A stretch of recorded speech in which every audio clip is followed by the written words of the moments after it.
Good morning, everyone.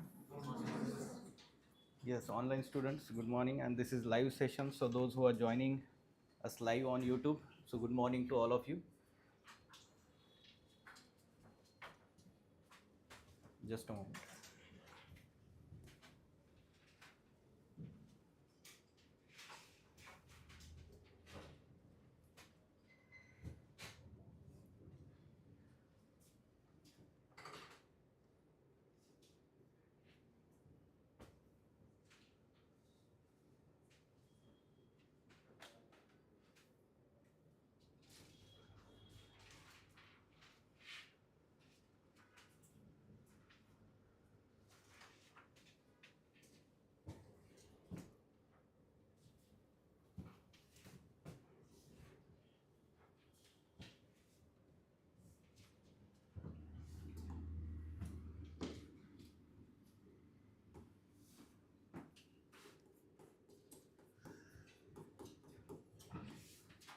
All right. So this is third session for you. Right. Overall third session, I guess. So? Yes, sir. First session for ethics. Okay.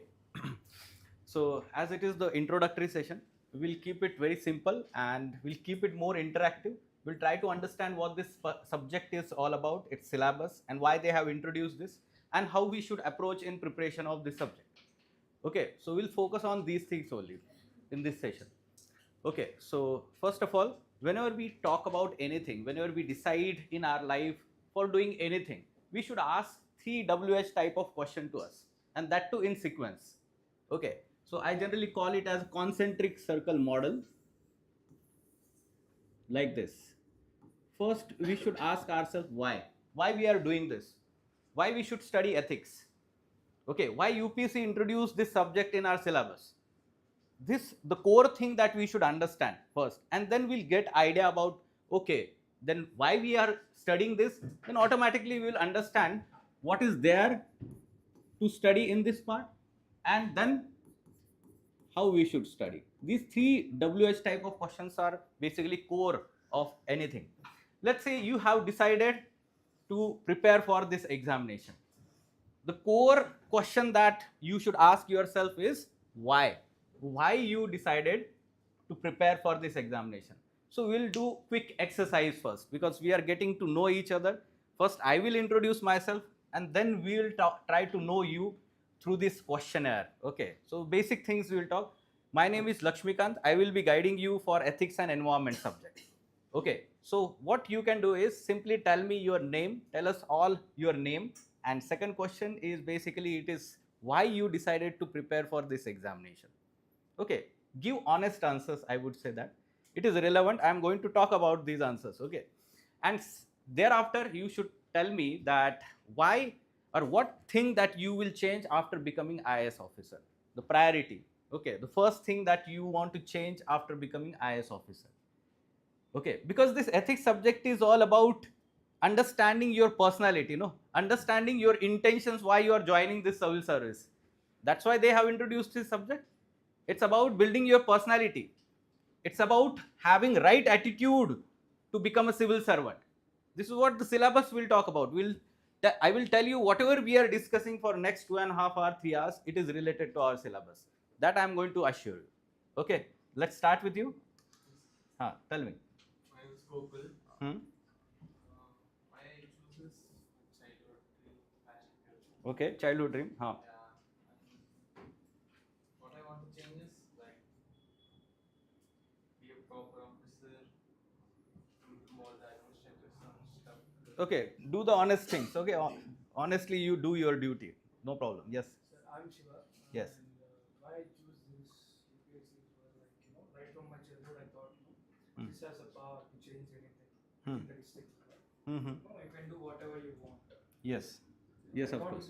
coming to law Mm-hmm. and accepting all the laws, we can do whatever we want.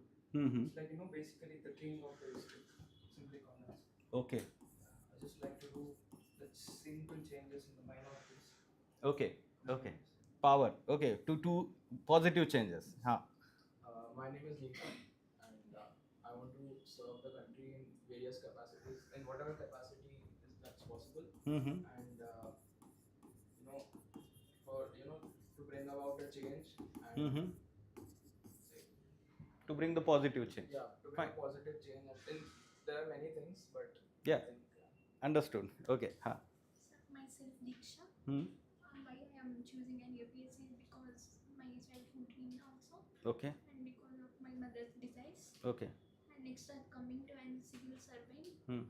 coming in positive changes as an power, Hmm. becoming an any officers. So first I would like to change in agriculture and hospitality. Yes. Agriculture. Sir. Yes. Very good. Huh. So myself, Purnima. Hmm. So what I believe is like rather than being an ordinary person and bringing the changes, like people don't respect or value at that time. But if you're in a position or if you're in a power, you'll be having more access to bring the positive things. Hmm. So the first thing which I'll be focusing is like regarding the we see the beggars near the signals and we see many children there. So they are not actually safe for the present generation. Children, especially girls near the signals, they are not actually not safe. To first reduce that. And as well as still in many rural areas we see this caste discrimination is happening. So we are in cities, we are not like we are educated and we don't see much, but whereas we if we go in rural areas they're still not that much civilized or educated and they're still Understood. practicing it from ages. See. So to stop, like first educate the people there, like what is this, what is this, whether is this necessary, like how it came into existence. First educate the people there and civilizing them. Yes. And so these two things are in my Essentially, mind. you are trying to work for weaker sections of Weaker society. sections, yes. Huh. Myself Gautami. Huh. As you said, without power, people don't listen to us. Mm-hmm. Main thing we need power for positive changes. Mm-hmm. Then, as it is my dream and passion towards. Okay. Okay. Huh. Myself, Sanket Singh Rajput. See, everyone listen to it. What they are saying. It will broaden your mindset, thinking. Huh. Myself, Sanket Singh Rajput. So, why I have selected this is because to live a respectful life. So, Yes. it was my dream also to become an IAS officer. Mhm. The first change I want to bring is Yes. Tell me. Tell me. in villages, and so I want to convert the people who are not educated to the educated. Yeah. You work to. You want to work for education sector. Huh. Main focus is on education system. Especially rural sector. Huh. I'm Sanjay. I chose this UPSC because of the power, knowledge, and as well as service. First thing I would like to bring the changes to get the accountability by the people as well as the people who rule the society. Okay. Accountability. Okay. Yes. Huh. My name is Salah. Hmm. I'm from Bidar district. Hmm. I chose this UPSC because it's my parents' dream also. Mm-hmm. And I want to serve the nation. Serve the nation. What thing that you will change after becoming IAS officer? Part in policy making. Particularly any sector? Not thought about it. It's okay. Huh. So Other people you can think about it, no? If you haven't thought about it, just think about it. Huh. So good morning, myself Samira. Hmm. Cracking UPSC is my father's dream as well as mine too.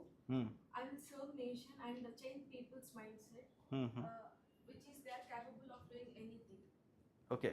Yes, nothing is impossible. Yeah. Okay. Huh. Good morning, sir. Hmm. I am Vaishnavi. Hmm.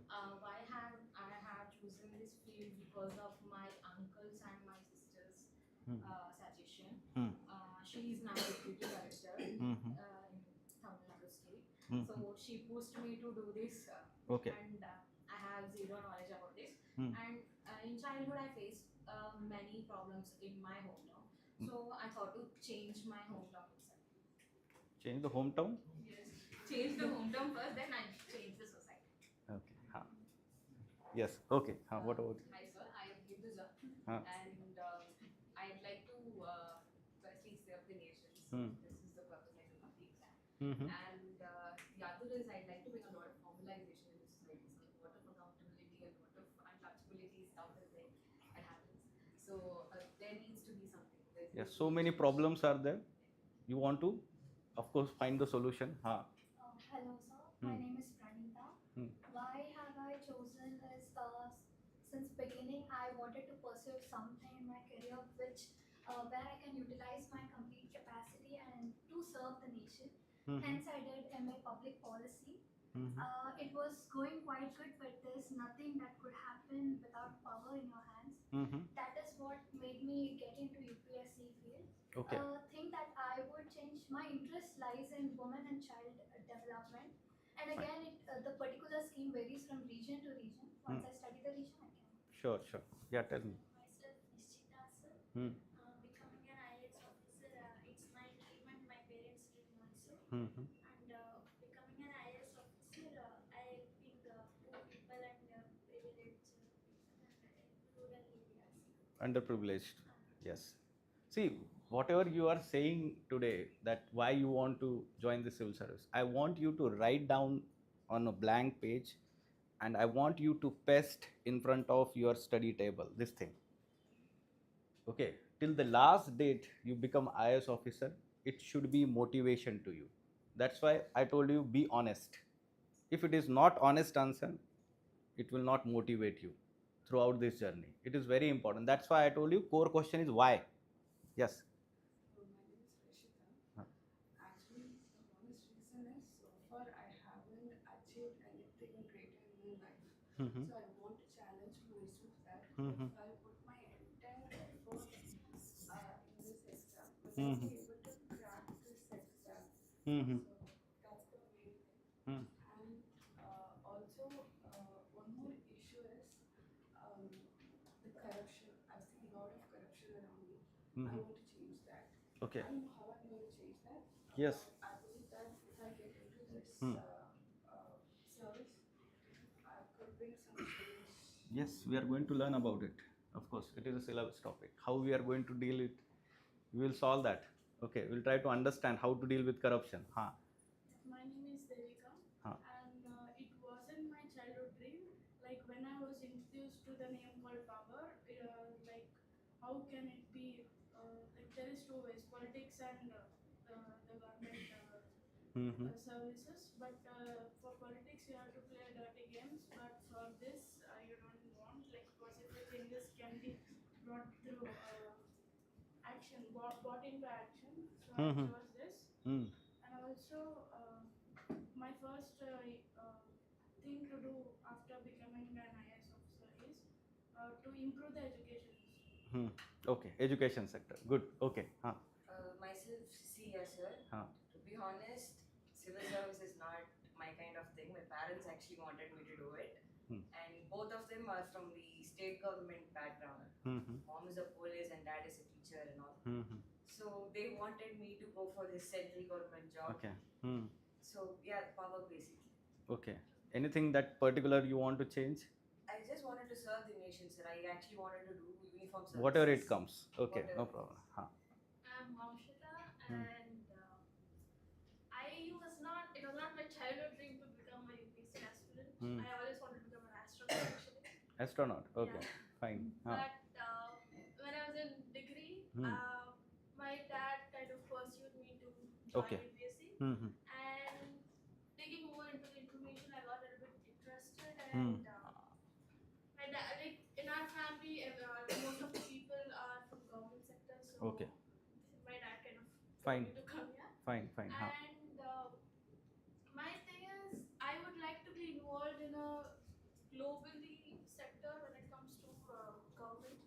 Like nowadays, if you observe around having an international relationship. Okay, so that means that being part of Indian Foreign Service, you would like to join that service. Okay, fine, understood. Huh. Good morning, sir. Yes. Myself, Yashaswini. Huh. Being an IAS officer is my childhood dream, Hmm. as well as it's my father dream also. Mhm. And after becoming an IAS officer, first I would like to bring some changes in my my rural area, Mhm. like unprivileged practices like child marriage and Yes. this Okay. caste system Hmm. and government education sectors. Mhm. In that, I wanted to bring some Rural development. Yes. Okay. हाँ. Quickly, थोड़ा जल्दी बोलिए. Time बहुत कम है हमारे Why pass. I हाँ. want to become IAS is because initially it was my dream, and later it became the power of the IAS holds, and it is a well respected and it is also a secure job. Which can be Yes. Yes. Please do not talk among yourself. हाँ. well respected and secure job as well. Yes. And the first thing that I want to do when I become an IAS officer is basically that I want to develop rural areas and as well as other backward areas as well. Yes. Myself, Rajesh. Actually, I am running a business. Hmm. UPSC was the thought which came last month, and I have joined here. I am here because I was jobless, clueless, hopeless, because there was no market, because I was into construction. I'm just gonna try for 1 year and I will see, sir. That's all. Okay. Fine.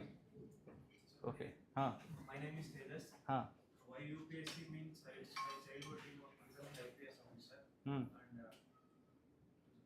develop rural areas. IPS does not develop. IPS क्या काम करता है? What IPS does? Yes. What is the role of IPS officer?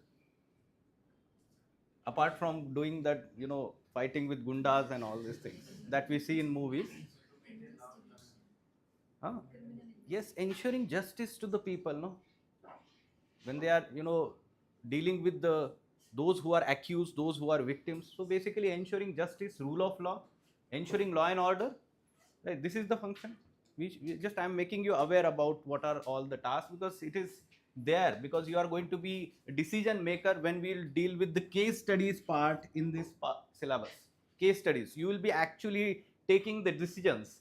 You will be SP of a district. You will be district magistrate of different districts. And there will be a particular scenario narrated in that case study. And there will be some ethical issues, concerns and dilemmas mentioned there. And you have to take stand there. You have to take certain course of action. What you will do, what will be your response to deal with above situation. This is the way they are going to ask. Basically, here they want you to be IAS officer before becoming IAS officer. This is the essence of ethics paper. Right? You be like IAS officer, behave like that, have those values, have that attitude and aptitude, and then they want you to become IAS officer. So essentially, it is going to help in your personality development, the third tier of your examination, personality test. Okay, so whatever you are speaking here, it should be very clear in your mind. It should be short and very clear, concise. The way you are speaking, automatically after 1 year, it should improve. Okay, next. कौन था next? Myself Sunil, and I am from Tamil Nadu. Why I chose UPSC means it's a secured job and it provides some powers. And my dream is to uplift the rural people. Okay. And provide them education. Yes, yes. So my name is Hamid. So why I want to become an IAS officer? Stable job option. And another thing is power to take decisions, positive decisions. My inspiration is my father, who is already in the service. Okay. See, we'll wait here, and I want to just know that apart from these, do we have any motive to join civil services? Just raise your hand. Apart from these, because it is a kind of repetition, one can understand. Tell us if you have anything else. Yes, I was expecting this.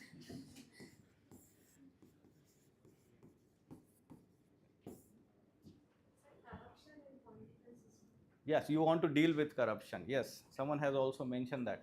Anything else? I want to improve healthcare system of our Healthcare sector. Yes. Empowerment.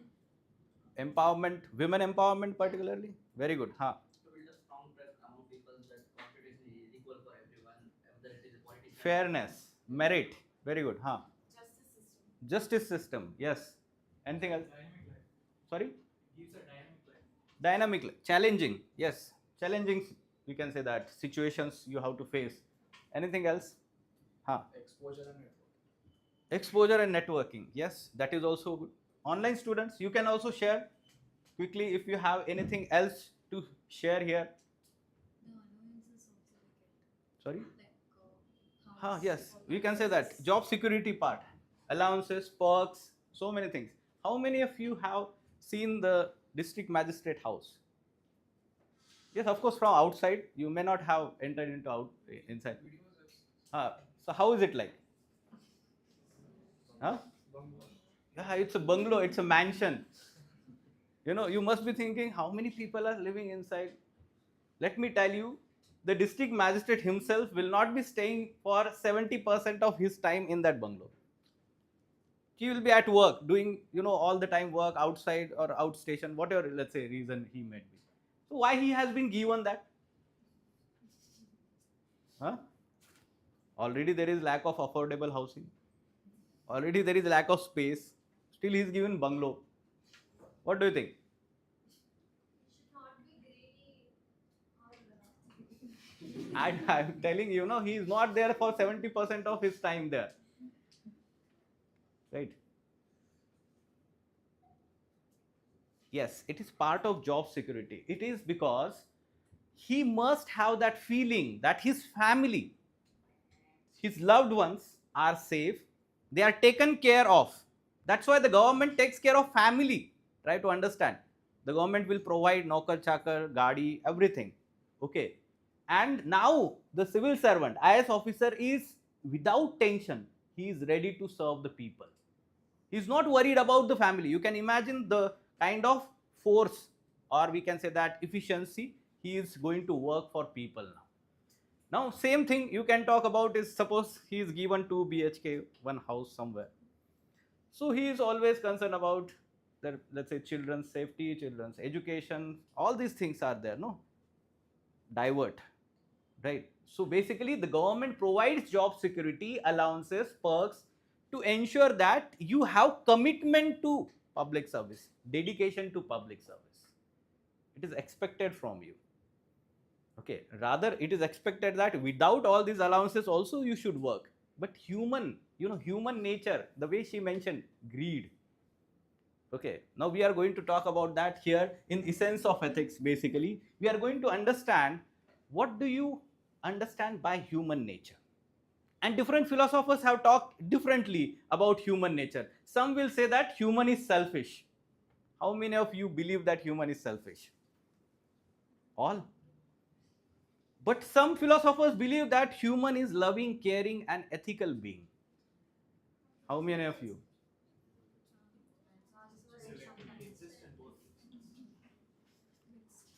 based on situations. Based on situation. Yes, we are going to talk about that also. See here, the determinants of ethics. What decides actually a particular action is ethical or unethical? One is basically circumstances also. One determinant, I would say. There are different determinants. We are going to talk about this. Now, I am very shocked that you understand that human is selfish. That means somehow you have experienced this, no, in your life. And I'm very, concerned that you have very poor experience of good human being. Okay. I'm very concerned. And this shows that what we are basically as a society moving towards actually. Okay. And when we are going to learn about human nature, I'm sure that we will change this perspective.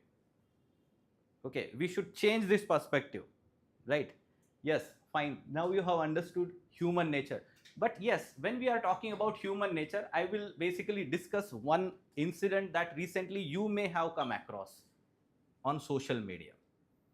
Have you seen that video of one boy was stabbed in Mumbai local train recently? Many of you might have seen this incident. Okay, what do you think? What could have been the reason? Who is here to blame in that situation? What do you think? You may have seen this. Basically, what happened? There was rain, there was a local train. Basically, a 21-year boy was asking the person who was standing in front of door to close the door because the rainwater was coming in and everyone was getting wet, right? So he simply asked, the other person said, denied, no, I want to enjoy this. I will not close. So he got angry. He may have said something in anger. He got angry again. So in anger, this person basically took out the knife and stabbed him. Okay. And in that situation, almost 50-60 other people were also there. Many of them took out the phone and they were filming it. Okay. So now you tell me, you said, no, human is selfish. Human nature is selfish. Now I want, in this particular situation, who is one to blame to death of that child or the young boy? What do you think? They could have stopped him instead of killing him. Yes, the people could have stopped him. But why they did not? Tell me. It's like, why for me, they would have thought like in the process of defending, like what if they get hurt? So they thought about themselves when they didn't Yes, initiate. they thought about themselves, their own life. Selfish nature. Self-preservance, we call it as. Self-preserve. Self-interest. So human basically tries to protect themselves. Afraid. Okay. So can we say that most of the people there lacked the virtue of moral courage? Okay, or simply courage. Courage to stand up to what is right. The courage to protect what is right. Right? You may have, of course, learned history in school, right? Let's talk about Mahatma Gandhi. You know the personality of Mahatma Gandhi? But he still fought with Britishers. And Britishers listened to him. Every time when he said something, Britishers listened to him. Why? What do you think? Courage enough to speak. Simply courage enough to speak. Yes, public support. People was When there was no public support also, he used to do that in South Africa. Charisma, it's okay, ठीक है, but see, there is something. He had some principles which people like even British liked and respected. No. I will tell you why. He's persistent. No, persistent over the period of time it becomes, no, basically. I will tell you why. There is very famous quote by Plato, Greek philosopher. We are going to learn about the Greek philosophy also. There is very famous quote by him. He says that the courage is understanding what not to fear. Now think about it, everyone. Courage is something when you understand what not to fear. It's completely opposite of what we had understanding of courage up till now. Now Mahatma Gandhi knew that this British rule was unjust. It was exploitative. It was discriminatory. So he knew that it is wrong, and I am basically not afraid about talking what is wrong. Then he basically lost the fear of death also. So that's why he talks about truth, satyagraha. This is the truth. And when I am trying to know the truth, and once I know the truth, then I am not fearful of anything in life. Understood? So basically the depth of word courage is basically this one. Now, what we generally have understanding of courage? Yes? Generally we have understanding of courage that, okay, you are basically helping a needy person, immediately kuch ho gaya hai, and then you are going out there and you are, sometimes fighting the person, you feel that it is a courage. For your own rights, you are doing violence. You feel that is a courage. That is not a courage. Mahatma Gandhi did not have weapon or something like that. He did not fight physically. Right? So that is not a courage. Try to understand. Now here, the people lacked moral courage. They lacked moral courage to speak and stop that person. They lacked moral courage to go and stop that person. Was it that difficult for 4 or 5 people to stop that person?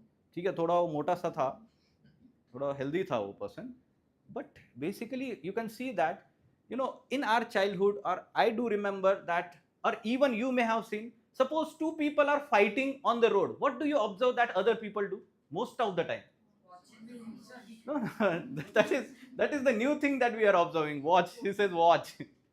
But I remember in my childhood, or in your college days, hostels, let's say your friends are fighting. What other friends used to do? Tell me. अरे सबसे पहले तो दूर हो जाओ. I put more points to fight. आग में तेल डालना बोलते हैं.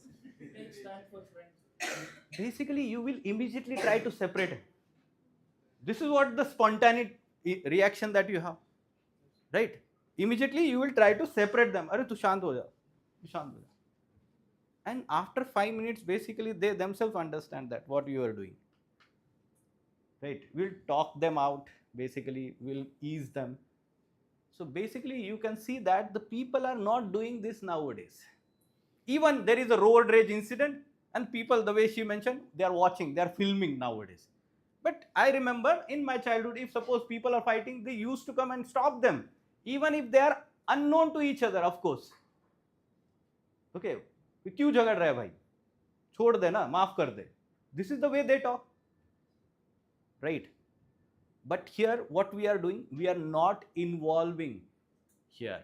Okay, so somehow the community life that we used to have, okay, Aristotle says that human is social, political, ethical being. He says that human cannot live alone. Human is a social animal, he says. Now, can you imagine yourself putting one in one room and stay there for 1 week without talking to each other, without seeing each other's face, anyone's face? You will go mad. You will go mad, I am telling you. I don't know what about the Gen Z's, new generation. They are, you know, virtually connecting. No, nowadays they are. So they may be okay. I'm fine. I'm having friends on social media, anything. But I'm telling you, they will also face stress, anxiety because of this. That's why he said human is a social animal. He will always try to have bonding with other people, communitarian life, right? So this is the way. Now I will tell you another example. You know, in our childhood, whenever we used to go out and play friends in our locality, our parents were not concerned as much about our safety. You know why? What was the reason? Because they knew that our neighbors are watching them. Someone will be watching them in our community. Something goes wrong, they will bring that child to us. They will report to us. That was basically the community life we had. Nowadays, you can see, especially in cities, the parents are so concerned about the safety of child, they are not trusting even their neighbors.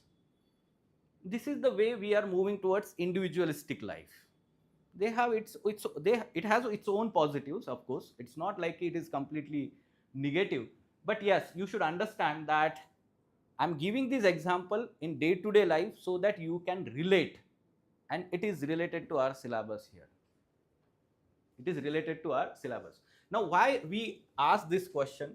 First of all, I will tell you this and then we'll talk about the syllabus. See, I told you that it should be written in one page and we can say you can post in front of your study table. Why I am saying this? Because that why aspect is there. No, it will be long-term motivation. And it is a very long journey for this examination. You take any other examination, okay, that you may prepare. You can talk about SSC examination, other koi bhi exam, look, IBPS, PO, or we can say that's other examination. That is like you can prepare for 6 months, you can pass the exam. The exam process itself completes within 2-3 months, maximum 6 months. Now here the exam preparation 1 year, thereafter exam process 1 year. For next 2 years minimum, I am saying that you should be disciplined, highly motivated, consistent, with good health, physical as well as mental health. Okay, so that requires, we can say that consistency, and that's why I said motivation, and that should be honest reason. Now many of you mentioned power. Power is very tricky word. You know, power is tricky word. I will relate, try to understand. Most of you raised hand when I asked you what is human nature. You said human is selfish. Now I want you to tell me, if you say that human is selfish, what human will do when he gets power? Tell me. You 90% I have seen you raise your hands. Self-empowerment. Very good word. Okay. So now the tables turn. Everything, whatever you said, intentions. You must be thinking, sir, I said most of the people, I am not selfish. Yes, tell me. How you will use power? Of course, for your own interest, vested interest. And that is what happens in administration. You said corruption, misuse of power, discrimination, injustice. Why it is happening? Power is there. Discretion is also there. And now it is being misused because human is selfish. Human nature, weak character of people. So they will use it for self. Otherwise, you should understand the power and discretion is given for what purpose? It is to serve the people. It is to do your duty with commitment. But ulta ho raha hai. Everything is basically otherwise. So that's why it should not be the first point of motivation in your mind. I'm telling you, it is not long-term motivation. This should be there. Serving the nation, serving the society, because you should understand when we talk about the values, no, you can see here foundational values of civil services. Here we will learn about few values, and one of the most important values of civil services or public service is selflessness. Selfless actions. Okay, that's why they want to promote this value, because power is there and there is tendency to misuse power. There is very famous quote by Lord Acton. He says that power corrupts and absolute power corrupts absolutely. Right? Power corrupts. He says that very normally power corrupts. There is very famous quote by Kautilya, and I want you to tell me whether it is true. It is very difficult to put honey on the tongue and not test it. You tell me, is it possible? Have you tried it? You will test it, right? Basically, civil servants are always having power, discretion. It is very difficult and challenging for them. It is very tempting to use that power for self. खुद के use के लिए. So that's why they must be held accountable. They must be held accountable. And there we will talk about the accountability, which is our, we can say that syllabus topic. Accountability will be here also. And somehow we can say that integrity and all these values we are going to learn as a part of aptitude and foundational values. So I told you it should be, we can say that selfless, serving the nation, serving the society, that we have something to give back to the society. And that is the ultimate motive. Even all the spiritual gurus, you can see that. Swami Vivekananda, very famous quote. See, I am saying all these quotes because in ethics, we are going to learn about moral thinkers, philosophers from India and world. And when we talk about that, their philosophies and the important quotations. In ethics paper, in theory part, there will be 3 quote-based questions. 3 quotations they will ask, and you will, let's say you will have to write meaning of that quote and the present context. In the present context, how these quotes are relevant. How these quotes are relevant. We have to write answer. Okay, so that's why I will be giving so many quotes while talking to you. Now, what Swami Vivekananda says is basically service to Jiva is service to Shiva. He says that those are only alive who are living for other people. The other are more dead than alive. See, everyone is talking about serving selflessly, serving other people. Mahatma Gandhi says that the best way to find yourself is to lose yourself in service of others. The best way to find yourself is to lose yourself in the service of others. See, all these great people have said this, no? We are not great yet. So we should follow them. That's why we are going to learn about them, moral thinkers and philosophers. Understood? So that's why this should be, see, this is very standard question in the interview stage. Why you want to join civil services? That's why I asked you this question. Okay. First question they will ask you this, why you want to, and if they find very dishonest answer, superficial answer, then they will not make you IAS officer. That is for sure. Okay, they will give you average marks. They will ensure that you do not become IAS IPS officer. So don't say that power, status, these are superficial things. They know that you are going to get power. Okay, everyone knows. But that is not for, we can say that should not be the motive. So ultimately we can say serving the nation. Second, what you should mention is basically jobs. Only one student mentioned actually job security. I'm shocked. You should know that more than half of the people preparing for this exam are basically working for job security. They are preparing for job security. Job security means what? In private sector, what we see, there is hire and fire policy. There is no long-term security of job, right? It's like 1 year contract, 2 year contract. If you are not performing well, you can be removed also in the private sector. But in government sector, once you get into the service, it is very difficult to remove. It is said that in India, the only one job or position that is highly secure, it is basically IAS officer. It is highly difficult to remove IAS officer from his position unless and until that person kills deliberately someone else. Okay. That level of job security you can imagine. So some people, especially those coming from underprivileged background, okay, so for them job security is very important and the interview panel will appreciate it. It is a rational thing to say. You come from poor background, of course you want to support your family, right? You want to support your parents. That security is expected. And then now you are ready to serve the nation once it is done, once it is ensured. So you should mention this thing. And third thing that you should mention is basically it is very challenging job and I like challenges. I like to work in the challenging environment. Then they will start their questions. Okay, you like challenges, then we'll see.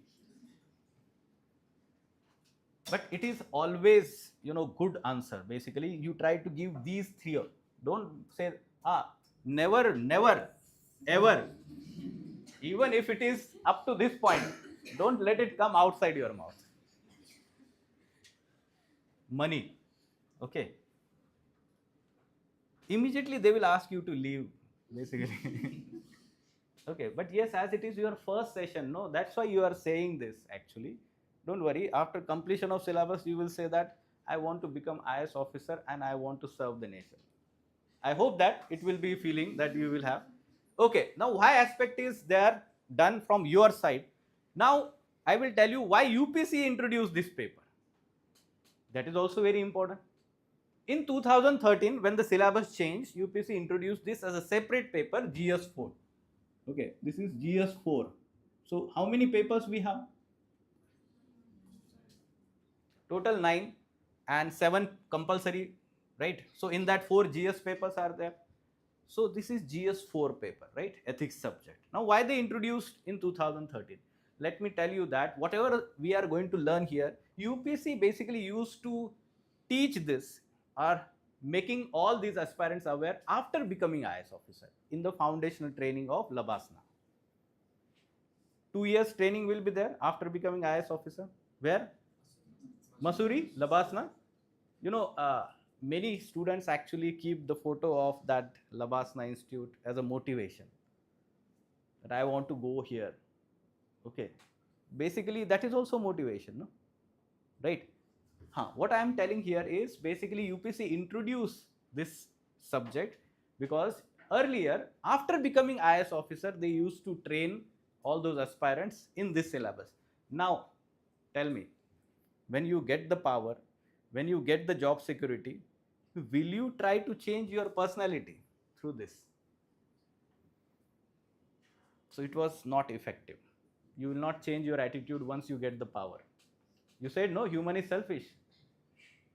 Right? Once you get the power, why you will change? Once you get the job security, why you will change? That's why now UPSC says that first you change yourself. And now, then we will see whether you are IAS material or not. Okay, and that's why they introduced this paper. Second reason is that, of course, you must be aware about what is right and wrong at the preliminary level. They don't want you to be expert at the basic level. That you should understand that if you are calling something as ethical or right thing to do and wrong thing to do, why? You should understand that from ethical perspective. Okay, so they are making you aware that get aware first And the syllabus that is designed is very beautifully designed, very structured manner. I'm going to tell you how. Okay, so they have introduced this in 2013. So all the students started preparing for it. Okay, initially the questions were very simple, directly from syllabus topic, like what do you understand by emotional intelligence? What do you understand by positive attitude? Why do people should have positive attitude? Simple questions. Then came one major incident in 2016, 2016 or 17. You may not know about this incident. One IPS officer was caught cheating in UPSC Mains examination using microphone. Okay, IPS officer. Matlab, earlier attempt he became IPS officer. Next attempt he wanted to become IAS officer. So he was writing mains examination. In that he was using microphone. He was cheating. You know with whom he was talking? One faculty in IAS coaching class in Hyderabad. Now this is not the tragedy. I will tell you what is real tragedy. The real tragedy is that in his earlier attempt, when he became IPS officer, he was having highest marks in ethics at all India level. This is the real tragedy. Can you imagine the person who is getting highest marks in ethics paper and he is cheating in the examination to become IAS officer? So UPSC chairman must be like this. That's the way you mentioned, no, human is selfish. That is actually true. Okay, I'm telling you. So can you imagine that person, if was not caught on that day, for next 30 years, the level of injustice, the level of misuse of power, the level of discrimination that person might have done in the administration, it would have been major loss to public service. So that's why UPSC and the government does not want these kinds of people. Right. From next year onwards, UPSC changed the pattern itself, paper pattern. So they started asking complex nature of question. And nowadays, UPSC asks such kind of question that even ChatGPT will not give good answer. That means they want you to internalize this syllabus. It's not only mugging up the things, try to understand. GS 1, 2, 3, maybe you will mug up the things and you will write the answers. But not ethics, I am telling you. I will tell you one question that was asked in 2014 in this paper. What do you mean by happiness? Question mark. Okay, what do you mean by happiness? You can write 2,000 word essay also on this. You have to write in 150 words. How you will write? And this was first question. Everyone wants to give best answers to first question. Okay, it is completely vague question. Try to understand. And framing all these thoughts in 150 words is challenge. Understood? So this is the way they are basically changing the nature of question. Now you have understood why UPSC basically introduced this paper. They want good, honest civil servants. That is the ultimate motive, right? Now, what aspect we will try to understand? That means the syllabus. Okay, what is that syllabus? Let's try to understand that syllabus also. And I will try to relate that syllabus to your day-to-day happening or your experiences so that you get the general idea. Okay, this is what it is about. First of all, you can see ethics and human interface. The first part of syllabus up to this point. Basically, it is a core of ethics, the foundation of ethics. Here you will try to understand what is the right thing and wrong thing. What is ethical to do and what is unethical to do in a particular situation. Okay, so what we are going to understand here, in essence, we will try to understand different normative theories that are given by different philosophers. Okay, how many of you are going to have philosophy as optional? Anyone? Optional choose kiya hai abhi tak? No, not yet. No problem. But those who are having philosophy optional, for them it is a bit easier because ethics is a branch of moral philosophy. That means essentially you are going to learn about some philosophers and their philosophy. What they talk about, what philosophers talk about basically? They talk about human nature, human character and conduct. basically they try to evaluate and provide certain standards of behavior. They try to provide certain standards of behavior, that in this situation you should behave in this manner, in this situation you should behave in this manner. This is the way they have already talked, and we have to understand and follow them. Okay, it is very difficult to question them at present, because that is tested. Okay, tested over the period of time, space, across the situations, across the societies, and then we are saying that no, they are correct. Okay, we have to listen to them. So here we will try to understand what they have talked about human nature, human character, and human conduct. Then determinants. So here 4 or 5 determinants we will try to understand. If a person is basically acting in a situation, that action is having certain kinds of intentions, motives. That is one determinant, right? So that's why I asked you one question, that why you want to become civil servant. So we have some intention, some motive behind it, right? So that is also we can say. So some people say that yes, power, money, motive wrong ho jata hai. It is wrong motive. So whatever actions you will do will be called as unethical now, because wrong motive, that is one determinant. Now I will give you one scenario. Let's say there is one daily wage labor is there, and his wife is there, living in, we can say that, slum area in city. Wife is basically has fallen ill. The laborer is not having money for medicines. Laborer is not having money for medicines, but he loves her, right? She is his wife, right? He loves her. So what he does is he steals medicine. He steals medicine and give it to wife. Now tell me the action by that person, whether we should call it ethical or unethical. Stealing in general, we know that it is unethical. Now tell me.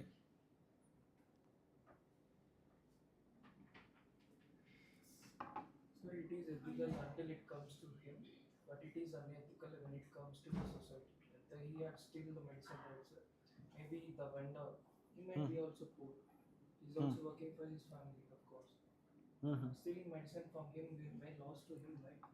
May affect his family also. See, it's not big loss. Otherwise, if he is not giving medicine, his loss is very big loss here. We have to think like that, right? So basically here, one of the determinant of ethics is, we can say that, circumstances,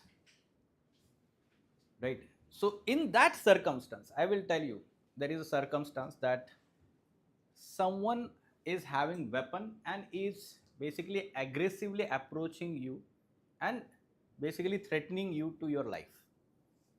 Now what you will do? What you will do? You will try to save yourself, right? You will defend yourself. Now in that self-defense, if you suppose harm that person, in that self-defense, you are a hero, let's say, and you take out the weapon and you harm that person, let's say. Now harming other person, according to IPC sections, basically, Bharatiya Nyaya Sanhita, you will be jailed. But will it be called unethical action? Will law will treat you equally with that person who was basically going to harm you? No, right? Circumstance. In general parlance, in general situations, will you do the same thing? No, right? In that particular situation, you were doing this, right? Isn't it? So basically, circumstance is one such action. Then we can talk about consequences of actions. Consequences. Okay. So have you done anything by keeping consequence in mind up till now? Can you give from your life examples? Simple, anything. The actions, consequences will be good. That's why I am doing this. Simple. Needy person, if suppose you find a needy person, you are helping him. You are helping because the consequences are good. It will benefit that person, right? That is the consequence. Now you can see that most of the actions by the government, let's say policies and schemes of the government, why they take these decisions, why government implements these schemes, they have something in mind that as a consequence they want to achieve social justice, they want to uplift the poor from the poverty. This is the consequence that they keep in mind, right? And that's why these actions are taken. Okay, so all these are we are going to learn here in determinants. In determinants, understood?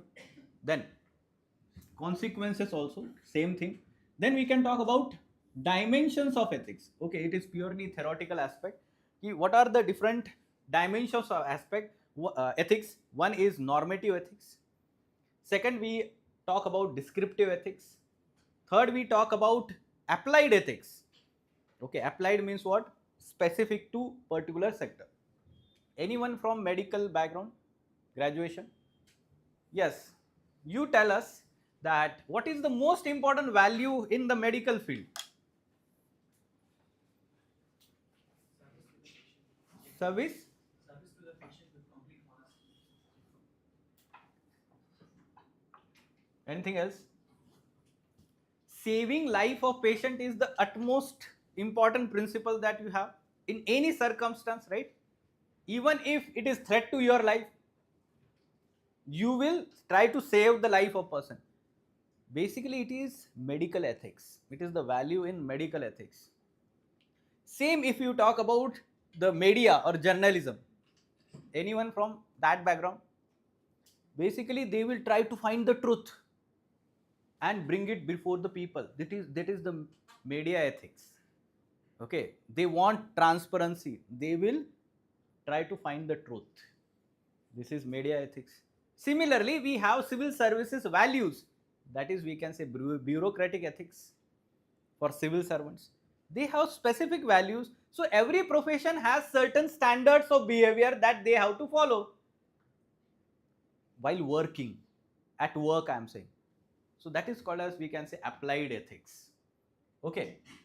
Now, ethics in private and public relations. Ethics in private and public relation. So you may relate to this. Actually, in childhood or आपके घर पे, you may have seen this. पापा office से आता है, mummy office से आता है, कोई भी मतलब sir. Many times they may be happy when they come home. Many times they may be stressed, sad. पापा गुस्सा कर देंगे आप पे, right? Right? Father will be very angry without reason. Okay, at you also, at mother also, whatever the reason may be. But have you thought about that? Why he is angry? Mummy will ask, office में कुछ हुआ क्या? Did boss said something happened at work? Yes. Somehow, whatever that is happening at work will impact your family relations, private relations. Ethics in private relations, ethics in public relationship. What kind of relation they have with each other, how they influence each other, and whether we should keep them completely separate or they are inseparable. I will tell you one example. Okay, there is very famous, let's say, actor, suppose, right? That actor, when he is in public, basically interacting with people or in public space, the way he is behaving and the way he is behaving at home with family members, with friends, if that person is having some differences in the standards of behavior, like at public places he is promoting one should not smoke, one should always take care of health, one should not drink alcohol, and if suppose there is a video on social media leaked that the person himself is smoking and drinking, although in personal space, now you tell me what will be the impact on his followers. See, those people are at certain positions in society and people call them role models, right? And people follow them whatever they do. Now when they see this, there is a dissonance in mind. कौन real है? which personality is real. And that's why they have the responsibility to ensure uniform standard of conduct. Now civil servants, IAS officers, they are the role models in society. So whatever they do in their private life also have some kind of impact on the public life, their image, right? And that's why it is expected that you have uniform standard of conduct. And let me tell you, the conduct rules also says like this: there will be some regulation in your conduct in your private affairs also. There is one provision in the conduct rules of civil servants saying that you cannot marry the other person without divorcing the existing person. If you do that, there will be disciplinary action and you will be removed from the service. Now it is a private matter, no? It is a private matter. Now why this provision has been added? What do you think? If the person is not loyal, truthful in the private relation, that to his wife or husband, then how that person will adhere to integrity at work? This is questionable character, tainted character, questionable character of that person. This is the way we should understand why they have this provision. So ethics in private and ethics in public relation and their relationship we are going to understand here. Then human values, lessons from the lives and teachings of great leaders, reformers, administrators. Here we are going to learn about 10-15 major personalities that we have already learned in history. Buddha, Mahavir, Guru Nanak, Sant Kabir, all these personalities we learn in history, their life and teachings. We will try to understand here and how they are relevant in the present context, because UPSC will ask question like this: how these teachings are relevant. Okay, 3 questions have been asked: Guru Nanak, Gautam Buddha, Mahavira. Same pattern. Okay, what are the major teachings of Gautam Buddha? How they are relevant in present society. Right. So this is the way they ask question. So we should be also preparing in that manner. So the important leaders, major personalities, social reformers. So they asked one question on we can say Savitri Bai Phule. So she was a social reformer, right? Mahatma Gandhi was there. Then they will ask quotations of Dr. B.R. Ambedkar and we can say Swami Vivekananda. So tomorrow they will ask the other reformers also. Other reformers, right? Rajaram Mohan Roy is there. Swami Dayanand Saraswati is there. You learn that in history. So they were social reformers. And the great leaders they are talking. Great leaders, they can be spiritual leaders, religious leaders, as well as political leaders. Like APJ Abdul Kalam is there. Right? Or even at world level, if you see Nelson Mandela, right? Abraham Lincoln. So they are the great leaders, we can say that. So what lessons we can learn from them? Now, whenever we will have ethics session, at least 10 times I will give reference to Mahatma Gandhi, because he is the highly relevant person. Not even today, I am telling you that after thousands of years also he will be relevant, because he has talked about everything, right? So, and it is relevant for our examination. At least one question directly, and I will say that in every answer indirectly you will be able to write about Mahatma Gandhi and his teachings, right? So that's why he is very relevant here. Then role of family, society, educational institutions in inculcating values. One quick exercise again. What we will do is, just I want to know, you all must have some role models in life up till now. Role models. Okay, na koi to, of course, right? So you can tell me who are these role models in your life and what 2 values that you have learned from them and you are trying to inculcate in your life. See why I am asking this question. There was a direct question in this ethics paper. Which famous personality has influenced you and your life, and how you have learned the values from his teachings? Examples, real life examples you have to give. So that means whatever we are doing here, exercise is relevant to our examination. You must think about it. Role models. Just raise your hand, because we will not talk about everyone now. It is going to take a lot of time. Just want to share, you can share. Yes, online students. So one of my biggest role models, I mean, in Yes. the professional setting is Hmm. Ratan Tata. Ratan Tata, very good. Okay. Yeah. So I really like his humility and his grounded Very good. nature. Humility, yes. Yeah. So that is something that I want to take on myself. Any other value? His ethical and classes approach. Yes, very good. Ethical leadership, yes. Yeah. Corporate leadership, yes, good. Yes, other students. Be proactive in the class. APJ Abdul Kalam, very good. Given after when he was in post, and as well as like the failures how we encountered and how we bounced back and achieved even more after that. Very good. So he faced failures and Failures, he yes. again stood up. So basically learning from the failures and again, fighting, perseverance, all these are the values we can say that.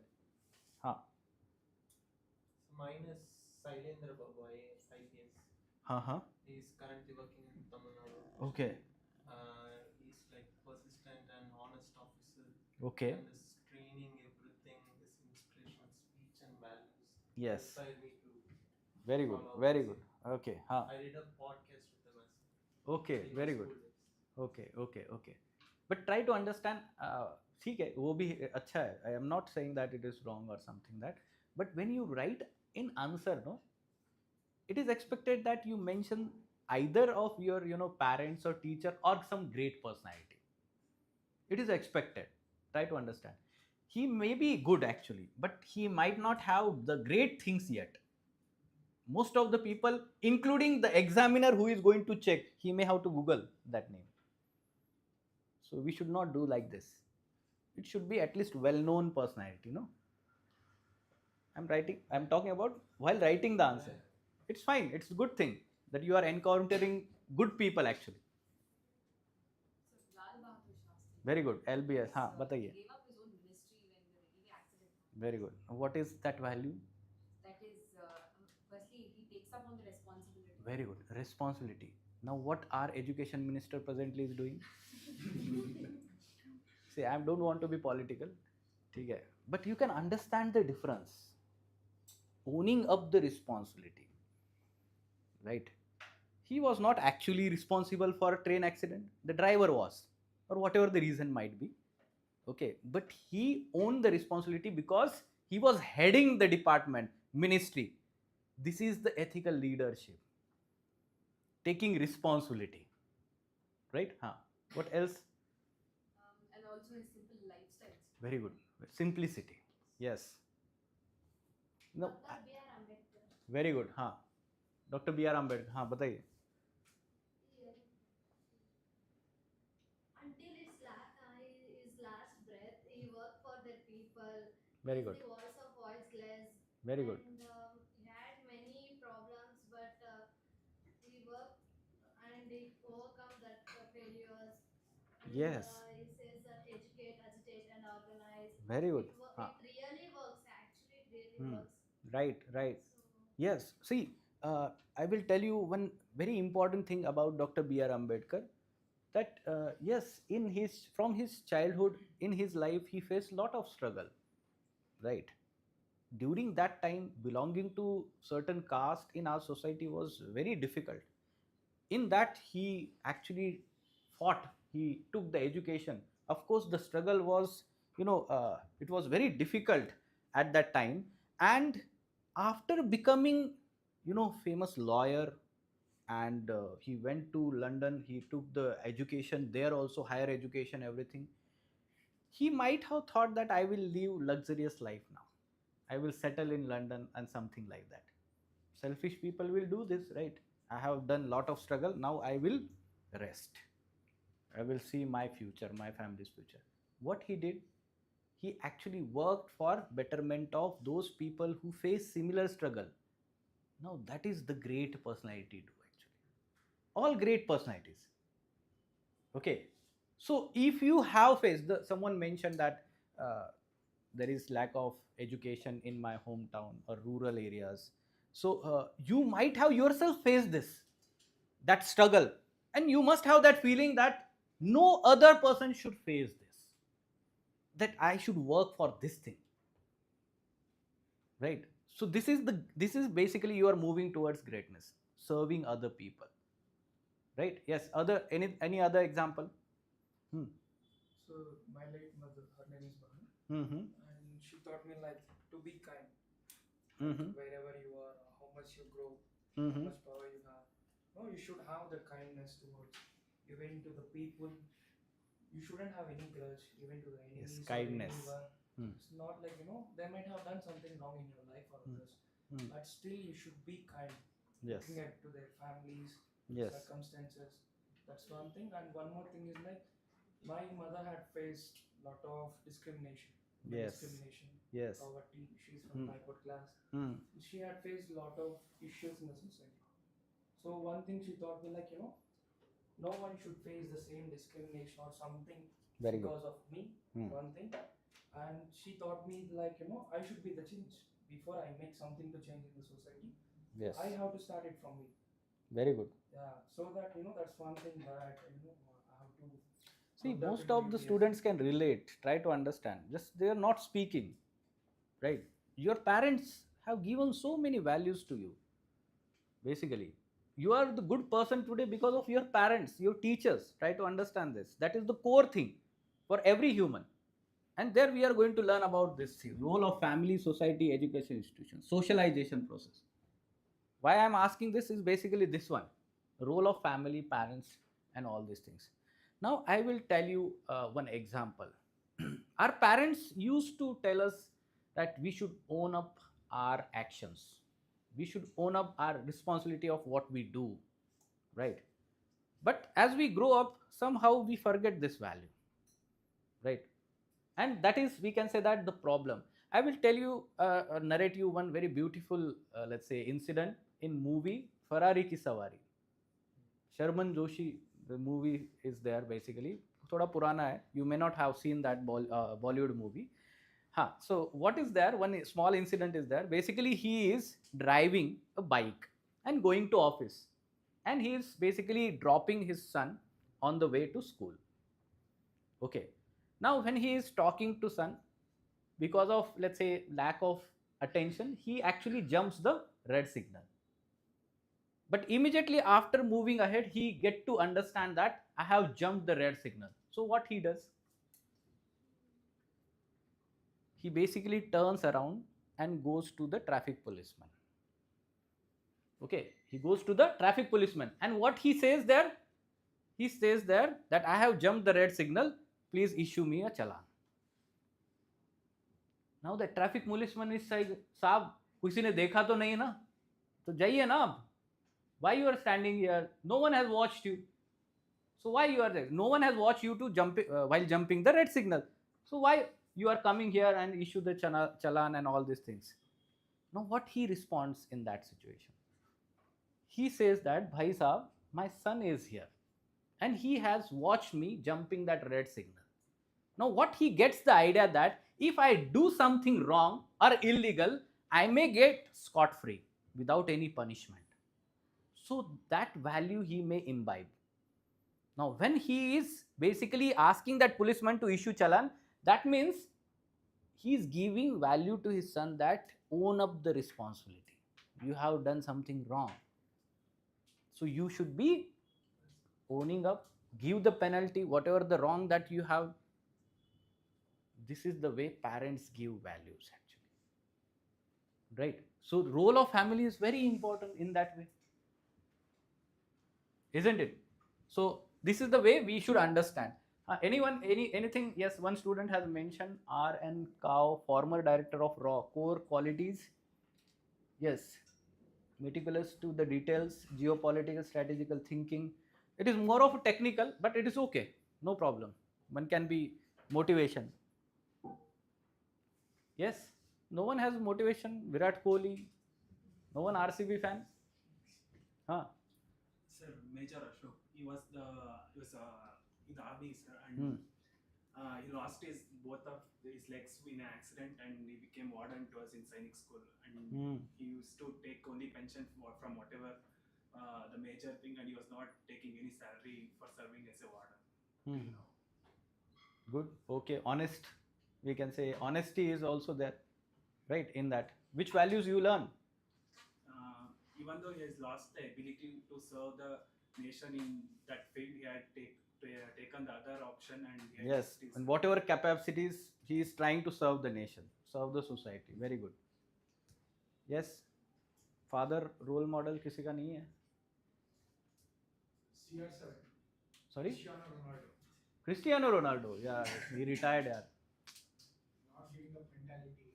Mm-hmm. And the fact that if you are the most loved person in the world, then congruently will also be the most hated person. Then, what values that person should have? You know, the greater person that you become in society, in life, more humble that person should become. Okay, you see all the great people, they are first most important qualities, they are humble, right? And if they are not, then they are not great people. Try to understand. They may be rich, they may be powerful, but they are not great people, right? Isn't it? So of course Cristiano Ronaldo, Messi के बहुत सारे ऐसे videos आते हैं. Ronaldo is basically taking selfies with children. He is not denying anyone to take photo or something like that. तो बहुत सारा ऐसा आता रहता है, right? Basically that is the humbleness. And there was one famous video also that he actually removed that cold drink bottle from the press brief and water bottle rakha udhar. Basically the way he is promoting the values of fitness. That cold drinks, one should not have cold drinks, water, right? So same, many people will be having role model Virat Kohli, fitness. So he is basically walking the talk. He himself is so fit that his team members must be looking up to him. 38 years, and look at the fitness, look at running between the wickets, look at the josh till the last breath that he has, jeetna hi hai, kuch bhi ho jaye. And the energy that he carries on the field, right? So that is motivational thing. The people actually, follow them, role models. This is the way they become great. Self-discipline. Okay, I told you for next 2 years you must have discipline, right? Consistency. There will be failures, but how you bounce back after those failures, it shows your character. Now look at the second topic here. Okay, this topic is also combined here basically because it is talking about philosophers, so yahan pe hi cover ho jayega. Now once they say that, okay, foundation is built, now you know what is right and wrong, what is ethical and unethical. Now they want to check your attitude, whether you have right attitude to become civil servant. Okay, so in this attitude topic, we'll try to understand what is meaning of attitude, how attitude formation happens from the childhood. Okay, different types of attitudes like prejudiced attitude, positive, negative attitude, kya hota hai? And then we will try to understand what is social influence and persuasion here. Social influence and persuasion. The way I gave example of Cristiano Ronaldo, he is basically removing the cold drink bottles, and it is subtle influence that he is having towards fitness. Now the role models, millions of people around the world are following. They are looking at what he is doing. Social influence. Now we have Swachh Bharat mission. Okay. Now what government does in terms of basically advertisement campaign of Swachh Bharat mission? There will be different actors, sportsmen, they are coming out and they are talking about the cleanliness.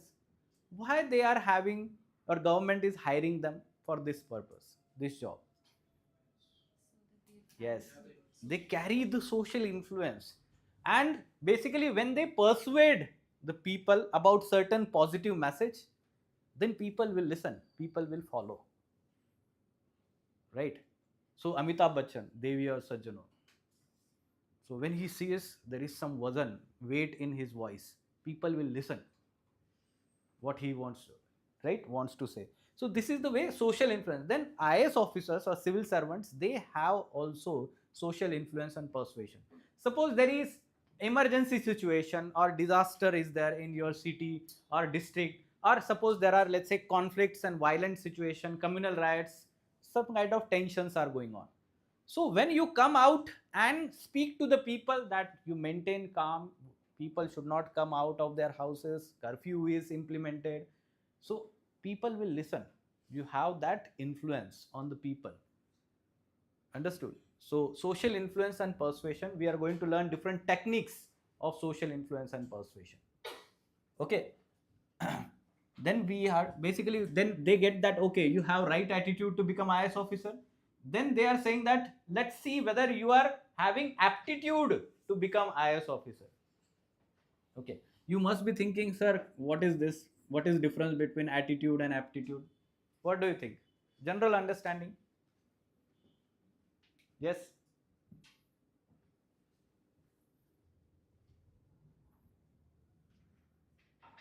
Aptitude is something inborn in a person.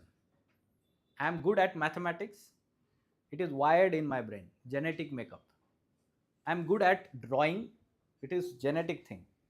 Basically, when the people have certain skills or when they are good at doing something, that is their aptitude. That is their aptitude. So civil servants also require different kinds of aptitude. Like the intelligent, we can say that intelligence, or we can say the knowledge, intellectual aptitude, that is being checked in your examination, prelims, mains. It is being checked, the knowledge aspect. But aptitude is not that narrow meaning. It is also talking about social aptitude. That means a civil servant is supposed to talk to different kinds of people throughout the day. Okay, he will talk to senior, he will talk to his colleagues, he will talk to juniors in the office. Then he will be interacting with different nature of people. Poor people, they will come with their problem. Media, they will ask you question. Politicians, they will ask you and pressure you to do something, right? So basically you have to deal with different kinds of people. Do you have that interpersonal skills, efficient communication skills to talk to them and ensure outcome from that interaction? Right outcome, we can say that. Right? If suppose you are having some kind of tension, stress at work, and suppose there is a poor farmer who is basically grieving for crop loss, and he is basically there for application of Takavi loan that a district magistrate can give actually. Okay. Now in that situation, if you are angry towards him because of your own stress or whatever the reason might be, then it is not right aptitude that person is carrying. Right? So social aptitude, emotional aptitude also, how you are managing your own emotions. So that is basically aptitude. And foundational civil service values, it is the core of civil service. All these values: integrity, impartiality, non-partisanship, objectivity, dedication to public service, empathy, tolerance and compassion towards weaker section. Look at this: empathy, tolerance, compassion towards weaker section. Now someone had said that I want to work for weaker sections. Someone, right? Now I will tell you, if you do not have empathy and compassion, you will not be able to serve weaker sections. If you do not understand what the other person is thinking or feeling, not putting yourself in their own shoes, you will not understand and you will not be able to serve them properly. Now, very important objective of the government or administration is ensuring social justice to those underprivileged or socio-economically backward people. It is objective in our constitution itself. Through implementation of different laws, government schemes and policies, programs, basically you are ensuring this social justice. Now, I will tell you one example. Okay, you are a civil servant and you are going to provide, let's say, some kind of benefits under one scheme to poor people. Okay, I will tell you example. Now you are looking at the beneficiary forms, right? There are, let's say, different forms. Most of the people have all the eligibility criteria fulfilled. Now you come across one person who is not having one document, eligibility document, but you can see that that person requires that benefit most. Like simple ration card example. The 70-year-old lady is coming for ration card. Without ration card, she may not have food grains from the fair price shop, ration shop. Okay. And she is not having money to buy from the market. So in that situation, you can see that if the person, that woman is not having appropriate document, now the person who is lacking that empathy and compassion will simply say that no, she is not fitting into the rules. Hatao. Okay, will not give benefits under that scheme. The person who is having empathy and compassion, what do you think? What he can do? What she can do? Take a step for applying for the document and then proceed it further. Yes, basically try to understand when you are in that position of IAS officer, district magistrate, you can mobilize your office, people. You can ask all the heads of that department or anyone who is handling that application process to immediately sign the things and give that document to her. Because you can see that she is not able to even walk properly. She is utmost need. दूसरों को तो रोका जा सकता है. She is the priority. And of course, lacking documents can be because of any reason, no? वो शायद कहीं छोड़ गया होगा, खराब हो गया होगा, या फिर lost हो गया होगा document. Whatever the reason might be, but she is the utmost priority. If you don't have empathy and compassion, then you will not be able to do justice to weaker sections. That's why these values are mentioned here, right? Tolerance, compassion, empathy. Then okay, so they are saying that you have right aptitude also. Again, a part of aptitude itself, it is saying that emotional intelligence. Okay, emotional intelligence. So someone had said, no, I like challenges. Who was that? Raise the hand, please. Challenges. Someone had challenge. I will tell you, okay, you are from medical background, so I can understand, you will be able to deal with it. Because those from medical background, they already face the challenges. They are like, kabhi bhi uthao, okay, kahan hai patient? Where is the patient? Okay, anytime at night or anywhere. Let's say basically they are basically having that kind of temperament. Okay, temperament, when I say emotion management, right? So they are not angry. You can see that doctor is never angry most of the time. They are always good, compassionate towards the patient. Emotional intelligence is basically. Now, this particular job is highly challenging job, I am telling you. It is highly stressful. You will face stress from the politicians, seniors. I will tell you scenario, the way it is asked in the case studies. Okay, you are a district magistrate and you have the authority to award a contract for road construction in your district. Okay, now next day there is a call from politician, local MP or MLA, and he is like, how are you DM साहब, बहुत दिन हो गए आप आए नहीं घर पे, come tomorrow, we will have a tea, breakfast. So you must be thinking, okay, so political executive, no, they are the masters actually here. So you will go with goodwill. Next day morning, you will have breakfast. So he is very good to you. He is asking you about your family, okay, children, everyone, how is at home. And while leaving, subtly he is saying that, I have come to know about that contract. Okay, one of my relatives, they are contractors. You can think about it. You can give. We will see what happens to your promotion. Subtly they are saying like this, right? So they are asking the favors, right? Next day, the superior calls you, your immediate boss, and says that whatever the politician has requested, asked, do that. And if you do not do, then you may be transferred to backward district, rural district. Now somehow it will affect your family also, right? It will disturb your family relations completely. They will face the hardships. Now in that situation, what you will do? Okay, so there is continuous pressure. It is a challenging job, and in that you have to uphold the integrity. You have to be honest in that situation, right? So this is job level stress. There is different kind of stress at home. Family relations, children, their education, their health, then old age parents are there at home. You have to take care of them also. Now, if we have stress even at home, then we have to manage it. We need emotional intelligence for this. There is very famous, we can say that quote by Mahatma Gandhi: anger and intolerance are enemies of good understanding. This was asked in your ethics paper, this statement. Mahatma Gandhi. Anger and intolerance are enemies of good understanding. Now I want you to relate this statement to the earlier incident of Mumbai local train. The boy that was stabbed. Try to relate. You will understand everything. Anger. Both were in anger.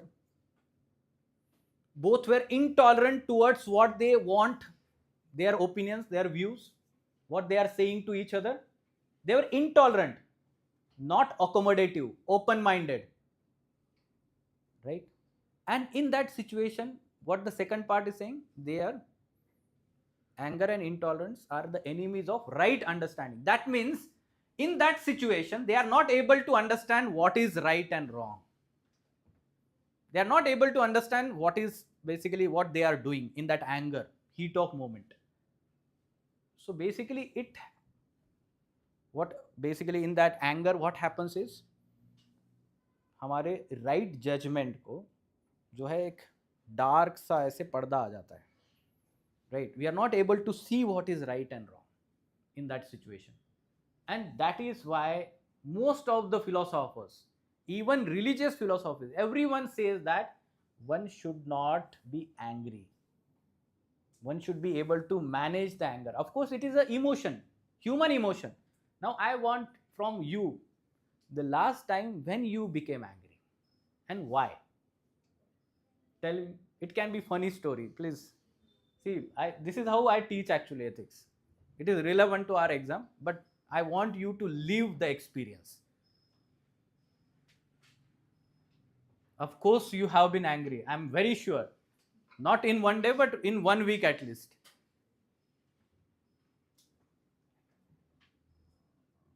I'm very sure. Please.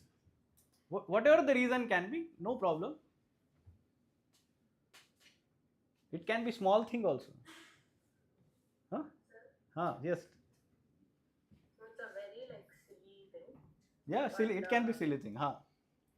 So my mom had turmeric on her feet since she had went to some prayer service. Mm-hmm. And she slept on my bed. Mm-hmm. And got the stain on it. And I was very upset with her. I think this was yesterday itself. Mm-hmm. So I didn't talk to her for like an hour because of it. Okay, Himaja. Then tell me, after 1 hour or let's say after some time period, what happened to you? What do you feel now? It's okay, right? I realized that it wasn't that big of an issue. Ha. I didn't need to get upset at her. Yes, it was not that. Yes. She told me we can wash it. It's not that big of an issue. It is relevant, right? You may relate with your own life. You must have been angry to your friend. उसने कुछ गलत कर दिया. Right? He must have been, talking to some other friend without, he must be sharing something to him and not to you. तो आपको गुस्सा आ गया. So you are not speaking to him. Something like that. It can be funny. Tell me.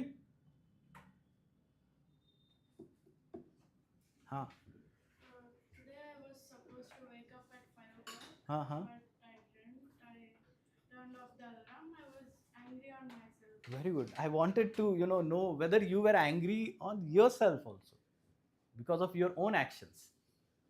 Why I was not able to do this. I could do, but I didn't do. You may be angry because of this, right? That is actually the next level. Try to understand. You are able to understand your own emotions here. Okay. Anyone want to share? See, whenever you are angry, you all can relate this. For 5-10 minutes or maximum 1 hour or maximum 1 day, you may be angry at that person. But the most important thing that happens when you are angry is basically it is going to drain your energy, first thing. In anger, you speak very louder. Okay. Your brain is, we can say that, very active in anger, highly active. So it, drains you, your energy, everything. And after that anger, you feel so much, lazy or energyless. In that situation, basically, you should understand that anger is momentary, but later on you understand that it has harmed you more than the other person. It has harmed you more than the other person. This is the way Mahatma Gandhi or Buddha, that quote is there. Having anger is like holding burning coal in your hand. Having anger is holding burning coal in your hand. It burns you more than the other person. Don't you feel bad about what you say or do in anger? It might be some extreme actions. You may regret those actions or what you say to other person. You may regret. Now in that incident, local train incident, suppose that person was, of course, able to understand and manage his emotions. He could understand that after 5-10 minutes, it was unnecessarily, we can say that I was being angry to that person. That anger, that heat of moment. What happens in the road rage incidences? You may come across the videos. Social media आजकल उसी से भरा हुआ रहता है. हाँ. What happens? How can you scratch my car? Okay. And there is some kind of racing on highway, right? मेरे से how you can overtake my car, right? This is the way they are basically having intolerance, right? So no one is ready to accept their own mistakes, and if the other person accepts the mistake, the next person basically consider that person as weak and start dominating him. This is the way, actually, human nature. Again, we are talking about human nature, right? So that's why anger is problematic. And whenever we are angry, what everyone will say, basically the spiritual gurus and all these things, they will say that count to the 10. Psychologists will say that count to 10. They will give you some techniques, anger management. Otherwise, Swami Ramdev Baba, वो क्या करते हैं? कपाल भाती, pranayam and all these things. Shri Ravi Shankar. So basically all they are talking about what? Anger management. Ultimately, how to manage it is the human emotions. If you find the person who says that I have become never angry or I do not have anger ever, then you are meeting the God. Okay, you should immediately bow before him. Right? So it is not possible humanly. It is the human emotions. Try to understand. There is very famous quote by Aristotle. What he says is, becoming angry is easy. Becoming angry is easy, but becoming angry at right time, at right person, for right reason, for right time बोल दिया ना, right time and in right proportionate manner, in right manner, is not everyone's cup of tea, but not anyone can do it. Now I told you, right person, right reason, right time, right proportion. So you should be angry, of course, but all these criteria are right person. Mistake इनकी है, इनको डांट रहे. I am becoming angry on this person. Mistake is her. Right? Wrong person. Mistake is done 7 days back and now I am becoming angry. Right? Mistake is small and I am angry unnecessarily out of proportion. This is not good. Understood? So this is very famous quote, and yes, it is part of emotional intelligence.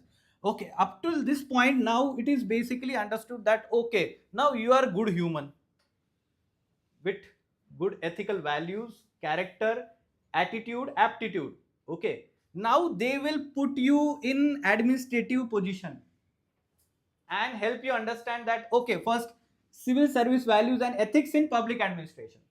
So they will say that let's try to understand, when you become a civil servant, what ethical challenges you are going to face, ethical dilemmas you are going to face. What will be the source of ethical guidance when you face these dilemmas?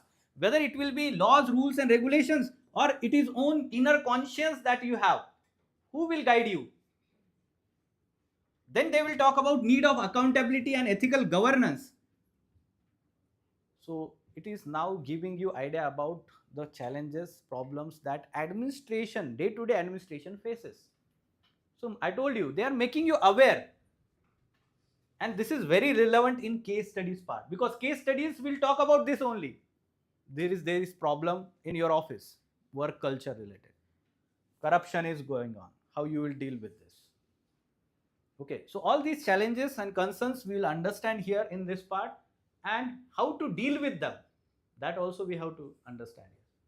Then there are two topics here: ethical issues in international relations and funding, and corporate governance.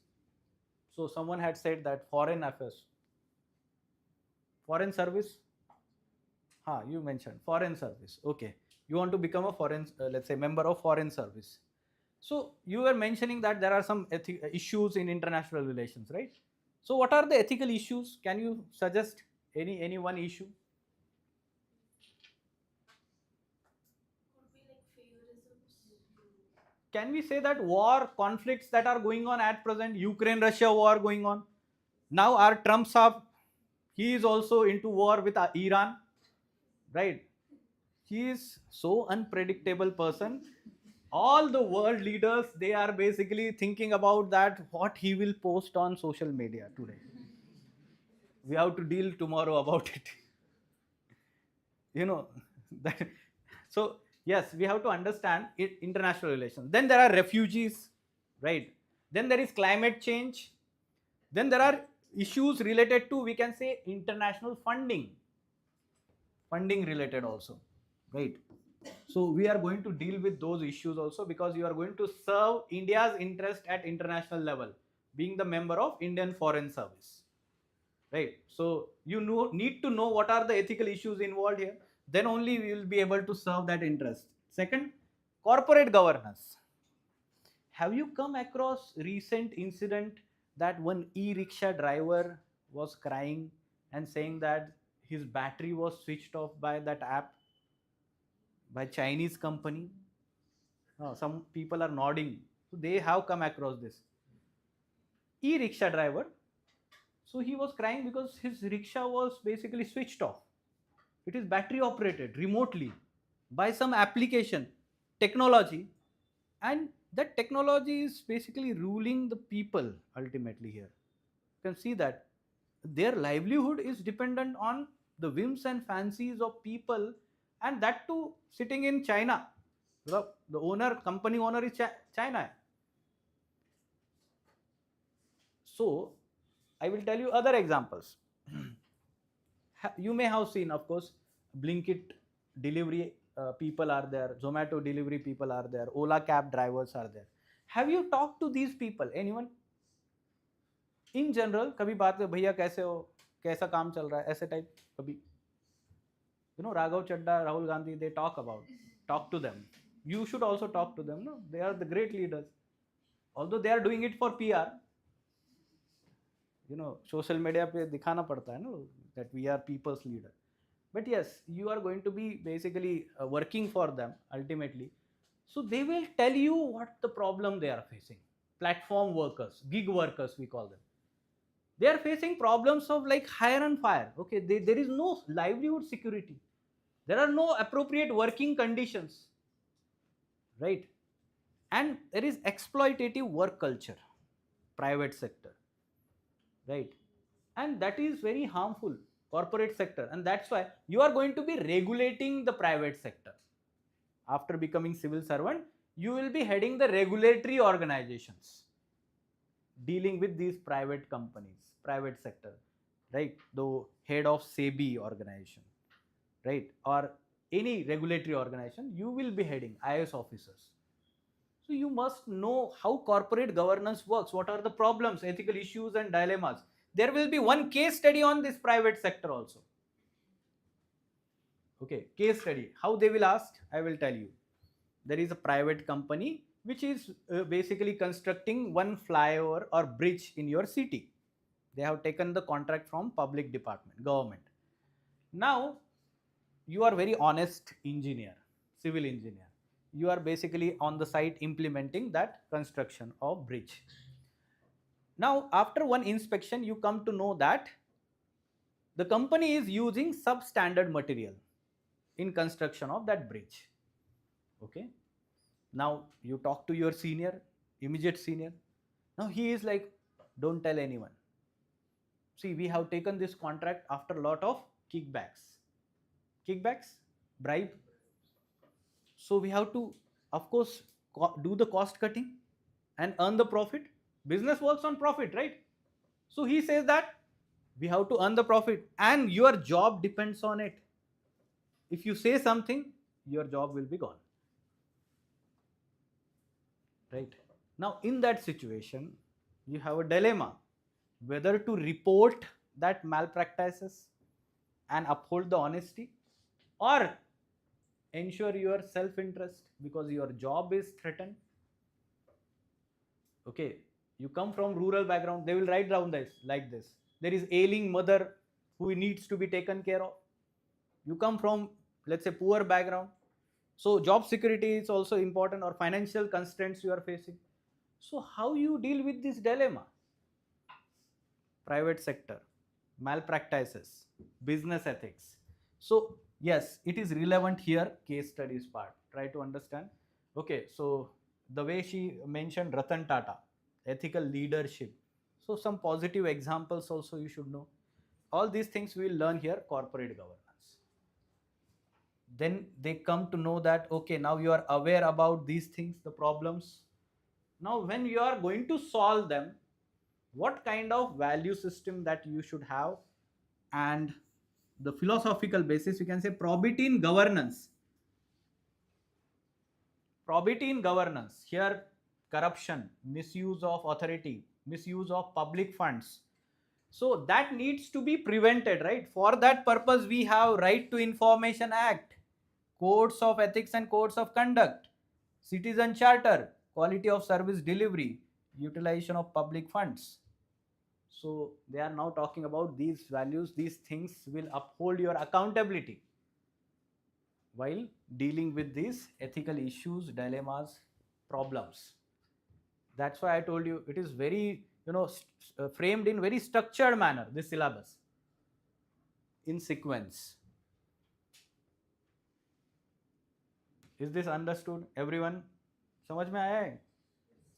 Right? Any doubt up till now? So what aspect you have understood? This is the syllabus. Now the second aspect of what your paper is all about. That means exam pattern.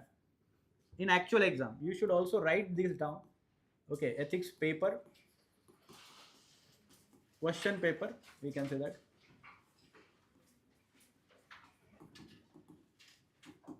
So the standard pattern from last 6-7 years, what they have, there are two sections, section A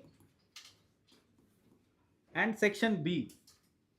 Section A is theory part. Theory questions will be there. There are total 13 questions. There are total 13 questions.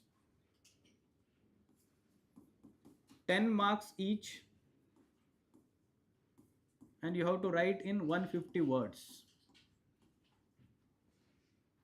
10 marks each. You have to write answer in 150 words. Total 13 questions. So of course it is going to be, we can say that 130 marks. Section B.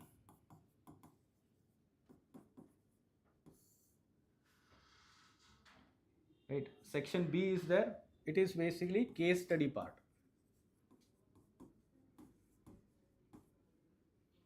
It is case study part.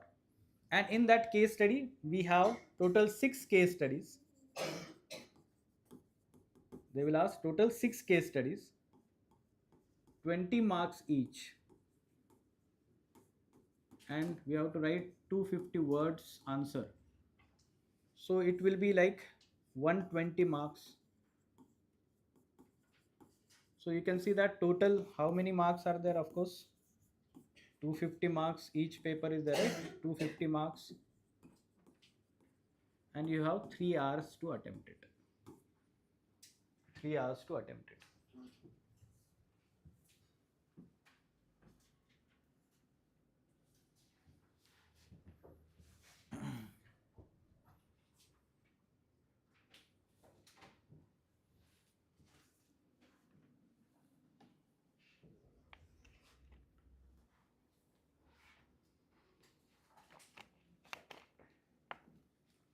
One interesting question that I would like to ask, why it is named as GS4 paper by UPSC? Why it is named as GS4 paper? They could have mentioned it GS1, GS2, GS3 also.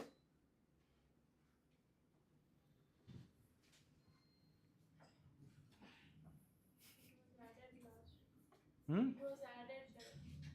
No, when the scheme of exam changed, basically all things changed. Before 2013, there used to be 2 GS paper and 2 optionals. 2 optional subjects.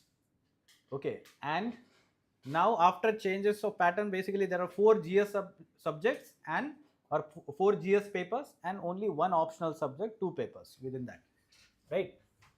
So what is the reason generally UPSC gives for this purpose is when you try to understand the syllabus of GS 1, 2, 3, the holistic understanding of all the GS general studies happens. All the social issues, economic issues, political issues. When you have the knowledge of all these, it is better to take decisions when you face dilemma in the day-to-day administration. Without that knowledge, you will not be able to take right decision. So cognitive factor is required, right? Once you have the knowledge, you will be able to take better decisions. That's why GS4. But this is not the real reason. Real or hidden reason, motive is different. You know actually how mains exam happens? What is the schedule of mains examination? Any idea? No idea. Okay, so basically you have one day essay paper in the morning, 3 hours. Okay, very next day you have GS1 and GS2 paper on same day, morning and afternoon, 2-hour break. So 3 hours, 3 hours, 6 hours you are going to write. Look at the face. In our lifetime, we haven't written more than 3 hours. I'm telling you, lifetime, SSC, HSC, whatever, let's say board examination. And in that also, we haven't written much as such, you know. The 3 hours were sufficient. Here we have to write answers to 20 questions in that 3 hours. 20 questions, 20 questions, same day. Very next day, you have GS3 and GS4. Very next day, no break. Now you tell me what will be your situation here. After writing this one, this one, this one, then here. 2 p.m. See, I have written 4 mains consecutively. And I will tell you experience. After writing GS 1 and 2, you will be like, I don't want to study anything. I don't want to think anything. And you will be feeling like if anyone can remove this hand from this, I can be sleeping properly. It is paining like anything, your hand. Any kind of release spray will not help. Okay. And then comes the next day, GS3. Somehow barely you are able to manage and write it. Now comes the GS4. And now they are telling you to think. You are mentally and physically exhausted. And now they are telling you to think and take right decision in case study. Okay, thinking and writing is fine. But taking right decision, they are judging your personality. That's why GS4. Because after becoming IAS officer, you will be actually serving in these conditions. You are always exhausted. When you are SP of a district, SP, when you become SP, रात को 2 बजे call आएगा that some murder has happened, sir, in our district. Please come to the site. Okay, immediately some kind of, let's say, minister will call you. What is happening? Update me. Then the media will be on site immediately. Everyone is there. When it is happening? Night, 2 p.m. Mentally already you are physically exhausted. There is no sleep. You are sleep, always perennially sleep deprived. In that situation, you have to take bare minimum right decisions. It is expected from you. That's why they are testing you here. GS4. And once you sail through this, no, I'm telling you that if you write answers to all these questions with bare minimum things, attempt all questions and bare minimum, things in your answer, you will get the interview call. Because most of your competition is not able to do it. They are not able to complete the paper. Right? Main competition eliminated. If they are not able to complete the paper, they are out of competition. So they are checking your mental strength, your perseverance. Right? So when there is a disaster in your district, for 6-7 days, day and night, you have to be at site looking at all the relief work, rescue, all these things. You cannot rest and you have to take decisions. The team member, all that, let's say, efforts, everyone is looking up to you. What sir is saying, we have to do it. They are looking up to you for directions. Challenging situations. Right? So that's why GS4 paper. But UPSC will not say this. This is not the reason. Understood? It is an implicit reason why they have kept it GS4. Fine? Is this clear, everyone? I will give you basic idea about the ethics because we have still time, and this will help you to start preparing also by yourself, get the idea. So third question was what? How. So up tak to samajh mein aa gaya hoga. Now you have understood how to prepare. First and foremost thing is that you must internalize the syllabus. Whatever we are learning here in the classroom, you try to apply to your own life. Try to relate with your experiences. Then and then only it will be in your permanent memory. Automatically, whenever the situation is thrown in front of you, you will be able to think in that manner. If you are taking it as memory-based tricks or mugging up, rote learning, it is not going to help. Because in examination, they will give different situations. Right? So how you will apply that thing that you have mugged up? So it is not going to help. Okay. When I say that in any situation, any kind of challenging situation, you have to uphold the integrity. Now, this must be internalized. That very important value that civil servant is integrity. Now, I will tell you the example of integrity and honesty here. You must have even yourself experienced this. How many of you drive the bike or car? You may have. Of course, most of you, I believe so. Bike to chalaya hoga. Right. How many of you have jumped the red signal? I believe 90%.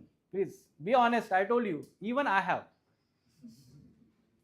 In my college days. So, yes, we have done this. I am telling you. Now, how many of you did not jump the red signal because of traffic policeman standing at the signal? Of course, yes. Everyone, almost everyone. But in mind, we had intention to jaldi jana hai, right?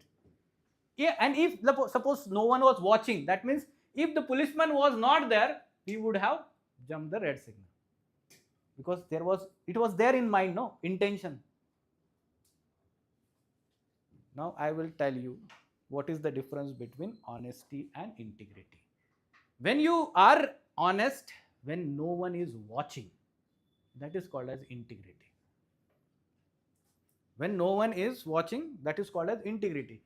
How many of you who cheated in the exam in school level? Natural होता है school में. Okay. Don't behave like you born as ideal person. Is it possible? We did mistakes, no? The important thing is that did we learn from it? Right? Of course, I regret now. I know that it was wrong thing to do. I will ask you to not cheat as a teacher, of course. Right? So, but yes, we should understand when we were cheating because teacher was not there, invigilator was not there. Right? That means if the invigilator is present, teacher is present, we will not cheat. But it is there in our mind. It is there in our mind. कब teacher चला जाएगा? कब मैं? Right. Basically, that is lack of integrity. Okay, lack of integrity. Now, what is honesty? I will tell you. If suppose teacher is catching you while cheating and asking you, did you cheat? Now, what is your response? If you are saying no, that means you are a dishonest person.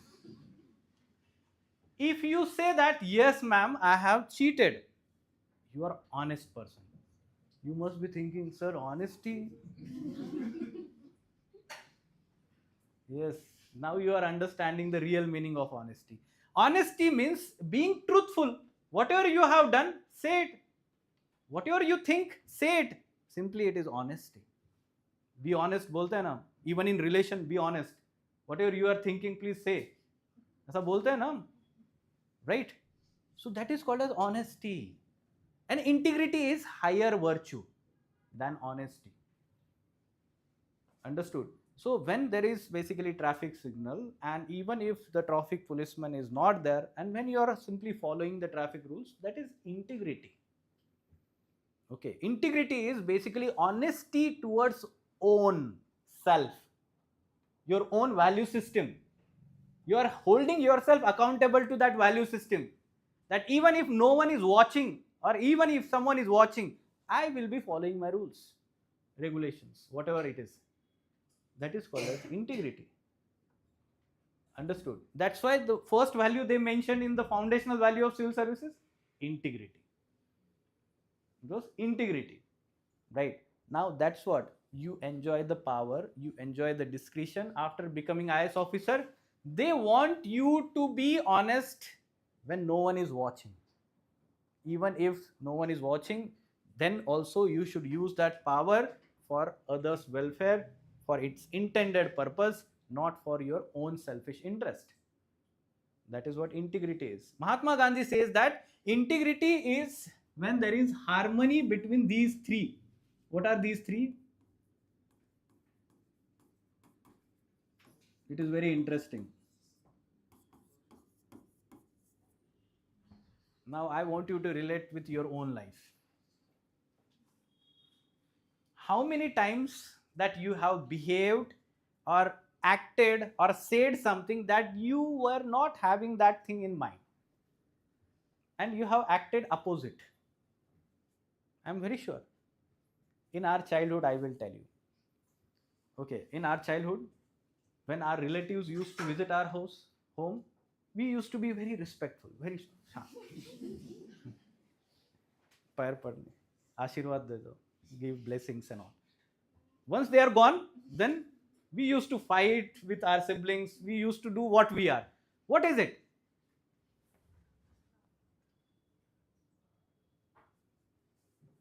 No harmony. But that is childhood. That is not integrity. Okay. Child is basically a raw mind. No, it is clean slate. So we cannot judge child's intention or his, let's say, action from ethical perspective. The child is unaware about the consequences.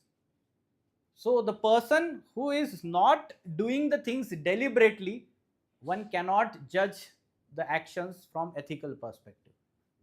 Right? We are going to learn about all these things.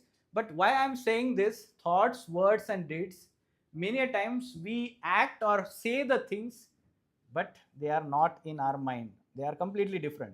That is lack of integrity. Now, you may have also faced this situation that You wanted to say something and you said something else, and it keeps bothering you later on. Can you relate with this? You wanted to be honest, but you were not. Later on, it is bothering you. Your personal relations, friendship, girlfriend, boyfriend. I'm just, trying to explain the things that whenever you are not being honest with the other person, whatever you feel, if you are not saying, and you are being the other person in your actions, in your words, later on it keeps bothering you. It creates the dissonance in your mind automatically. Guilt feeling. I was not honest. Guilt feeling. The person, when he has guilt feeling, automatically next time he will not do it. That is called as integrity. Understood? So yes, I was simply giving these, let's say, ideas to internalize the things. Whatever that is the syllabus, you must internalize it. Automatically you will be good person and your answers will be also good. Right? This is what Aristotle says in virtue ethics. One theory is given, we will learn about it. He says that if the person's character is good, then his actions will be automatically good. If the person's character is good, his actions will be automatically good, because that person will be doing the actions with clean mind, right? With honesty or with right intention. Many times we do the actions, but its outcomes are unintended also, consequences. Does that mean that person is wrong always? No, right? The person's intentions might be good, consequences many times also wrong, unintended. So basically it depends on character of the person, and character is built over the period of time, not in a day or two, right? It takes lot of time to build the character of the person. We'll learn that about that in theory, virtue ethics. Okay, how the character is built, which are all the virtues involved, and all these things. Okay, understood?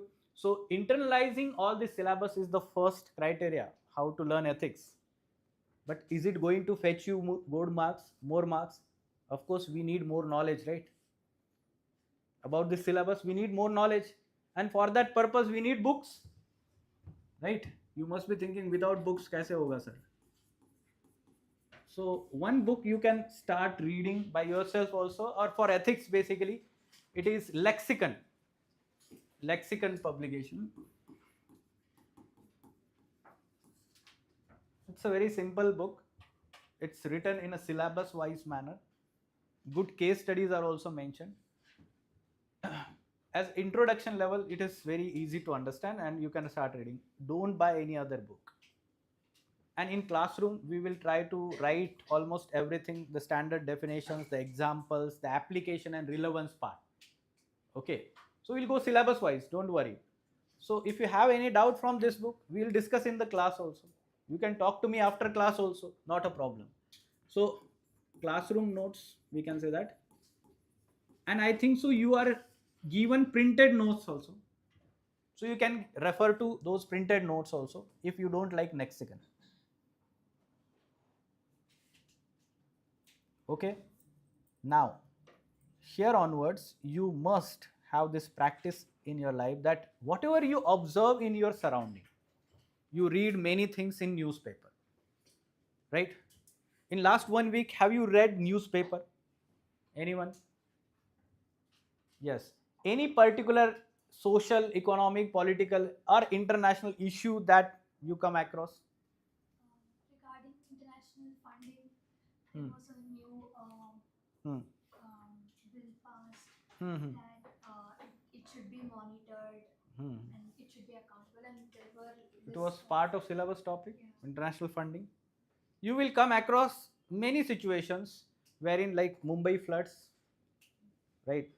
Different parts of the country like Kerala landslide happened. There was twice case study asked on this situation. There is hilly area, you are posted as a district magistrate of that area. There is a landslide, okay, and you have to rescue the people. People are stranded. So how you will prioritize them? Who will rescue first? How you will manage that, right? So there will be case study. Think from that perspective. While reading that, you may come across rescue efforts are going on. What actions they are taking actually, administration. You should be aware when you are reading. You come across so many social issues. Child marriage, child labor, or POXO Act you may be knowing about, like uh, uh, let's say prevention of child sexual offenses. And basically there will be cases. What judiciary, Supreme Court, High Court is talking about it, right? What government is taking measures to deal with these issues. You should be aware about this. Government schemes and programs, everything. So you next time try to think all these issues and developments from ethics perspective, whether it is right or wrong. All the time you will think from this perspective. Even in your surrounding you will observe many things. The way someone mentioned that child beggars are there, traffic signal, right? That is one observation, but of course you will observe many things, right? You will come across the things like of course neat paper leak hua tha recently, right? Can you tell me what is the ethical issue here? How we can scrutinize this from ethics perspective? Those channels and telegrams Huh. monitor and like block it, Hmm. like, continuously monitor and blocking it, like whichever they are sharing their links or unauthorized links, those things. First thing, whenever we are trying to scrutinize any issue, no, try to identify who all are stakeholders involved. Always. Next time, whenever you are thinking about it, who are all stakeholders? Now, in this issue, who are all stakeholders? First, students. Okay, students are there. Then, Coaching centers. okay, okay, parents are there, of course. Students and their parents. First one. Then, Coaching centers. Acha, coaching centers. Okay. Then, the one who is taking exam. That institute is there. National Testing Agency, right? Then, okay, media. Someone has mentioned media. Okay, they have also role to play. Then, The colleges which take admission. paper leak incident specific. We'll talk about that only. Mafia. Biggest mafia.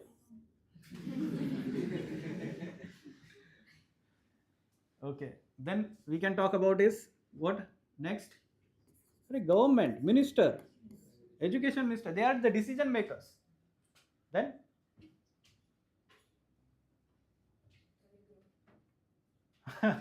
very good. Social media actually. Yes, Telegram, social media. Very good. Then,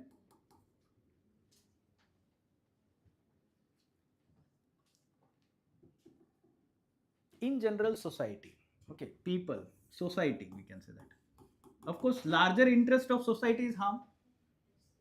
Larger interest of society is harm basically, right? So common people or society. So these are the stakeholders. Now you can think from these perspective. Okay, I am the student. Now what is the problem that students are facing? Think from ethical perspective, right? So all these students have to give re-exam. Now the level of stress, anxiety that students are undergoing, right? They must be also angry. अच्छा paper गया था मेरा, अभी फिर से देना पड़ेगा, right? Already I have given good, let's say test was good, I have scored well, or whatever he might be thinking.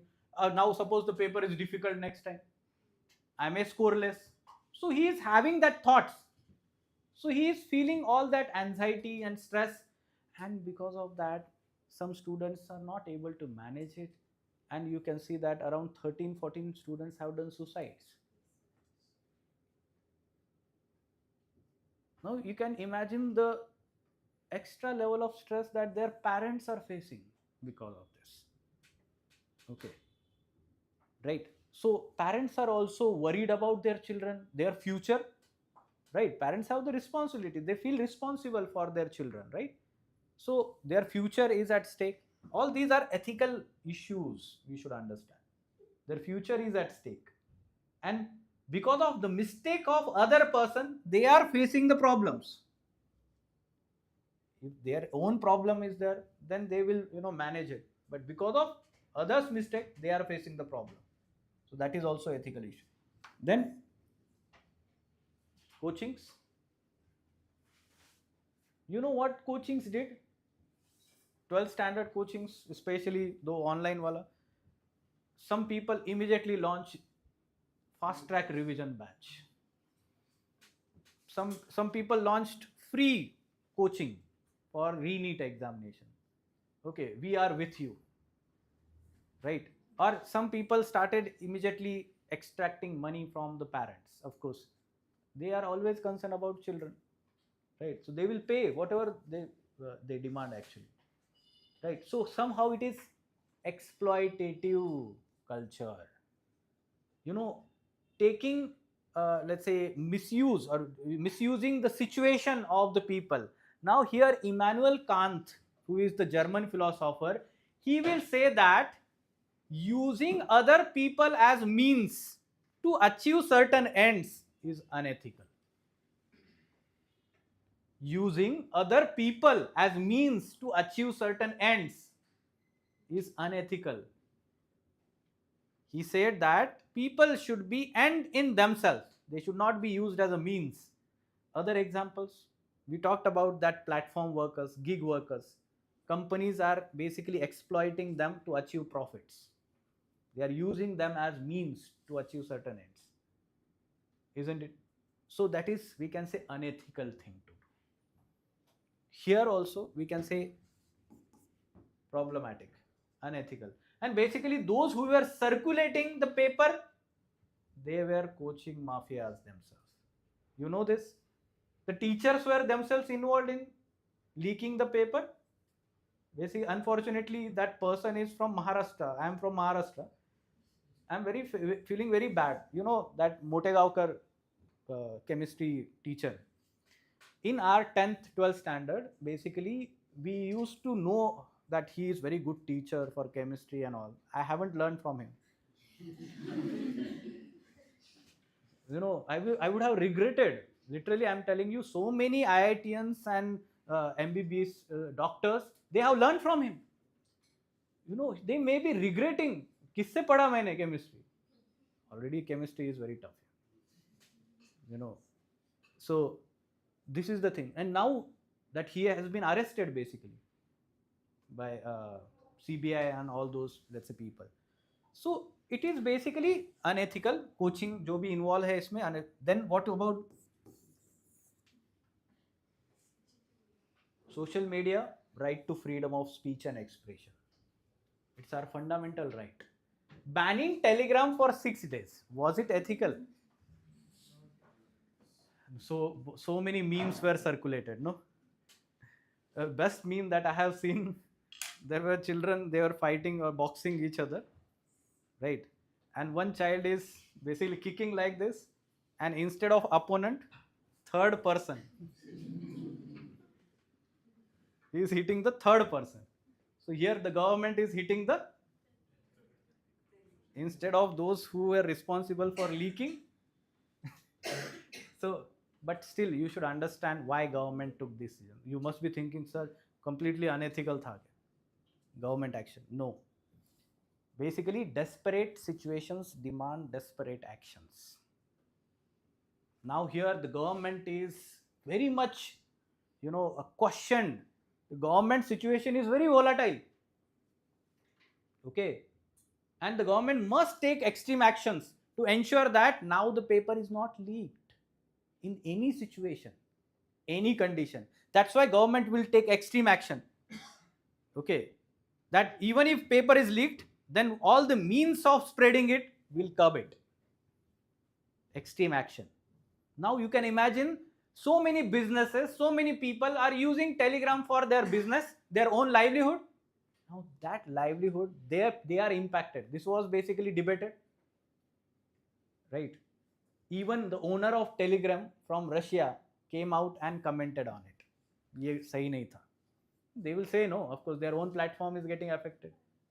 People will stop using Telegram, right? If it is banned.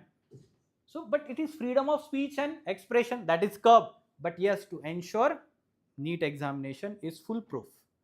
But it was one-off decision. Try to understand. Next year, NTA will not do this, or the government will not do this. Next year, it will reform NTA as an institution. It will bring changes in the paper, let's say, how it is managed. Okay. Next year, it will not have Air Force to basically shift the papers to the exam centers. Can you imagine? Papers are being transported by armed forces. How desperate government is actually. But next year it will not do, right? So next year it will ensure that ethical people are involved in doing it basically. It will ensure, it will hold them accountable. There will be transparency in all doing these things. So social media, the reforming NTA, because some people who are basically involved in NTA, weak character, lack integrity. Those who were responsible in leaking paper, initially you said no, human nature is selfish. Some of the officials were selfish. They were not thinking about its consequences, right? They were thinking about own self-interest. Paisa mila hoga unko, right? So they were thinking about their own interest. NTA. Then, okay, media, social media is same almost, we can say that. Freedom of speech and expression. Government. Yes. Kautilya says that in the happiness of the people lies the happiness of king. Kautilya says like this. Here now in modern day, king is government, administration. And its happiness lies in happiness of the people. But people are not happy. So government should be held accountable. Why you are not able to make people happy? What is wrong? Right? So it should be questioned. Accountability. Syllabus topic. Accountability.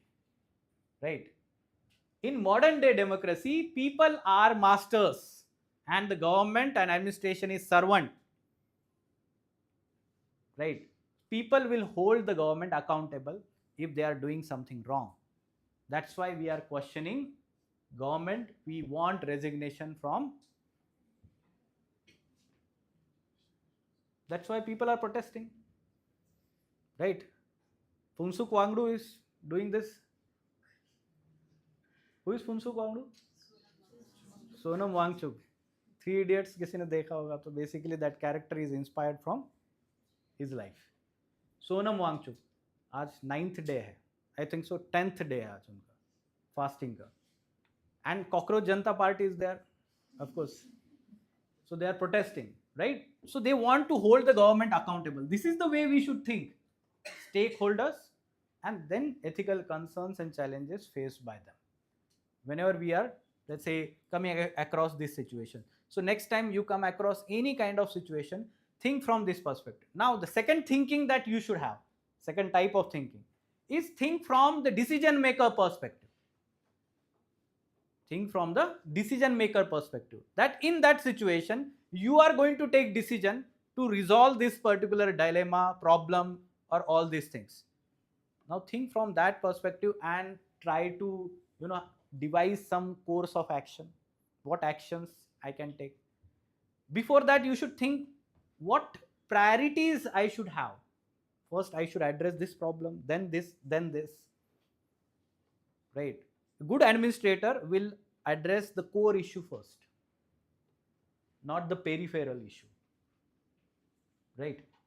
So this is the way we should think. Decision maker. Because in case study, you are being asked to take decisions. You have to take stand.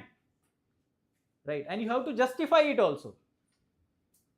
Okay. So we will have a separate session during the case studies part. I'm going to tell you how to deal with different case studies. Okay. What should be the standard approach to deal with this case study? Now you have understood this thing. Okay. Books, classroom studies, and we can say linking current affairs.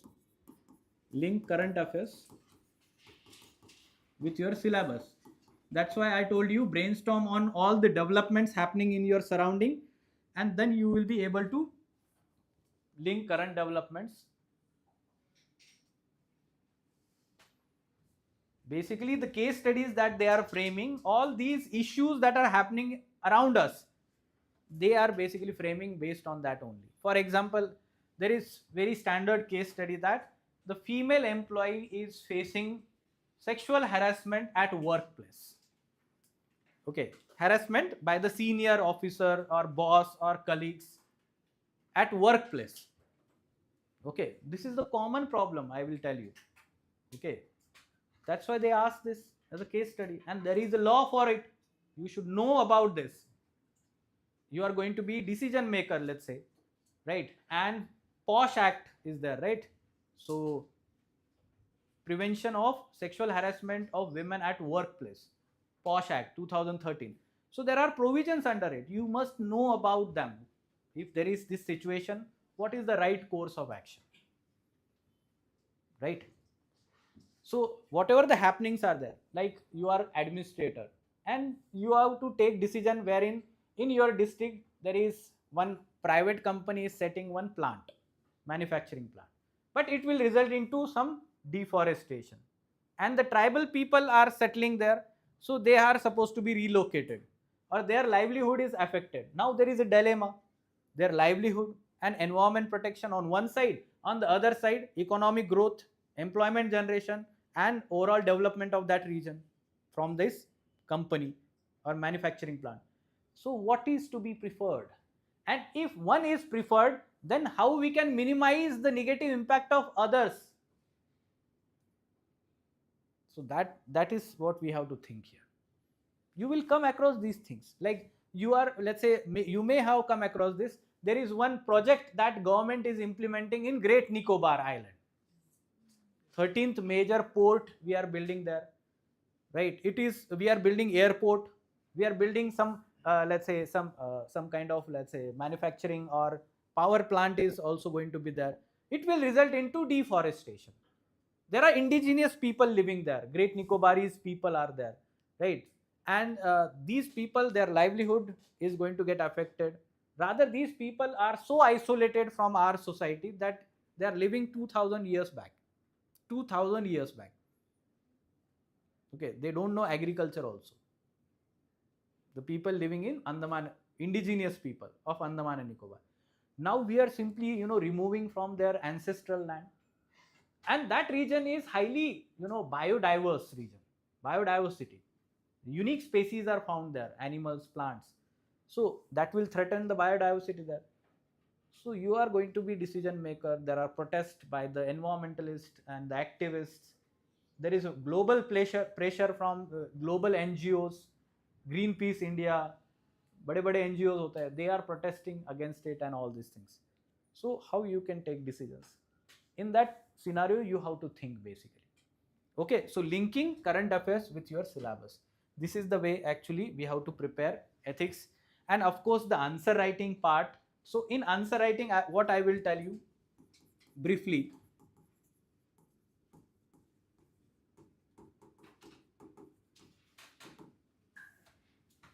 Because simply thinking is not going to fetch you marks. You should be able to articulate your thoughts and able to write it in 150 words in a concise manner.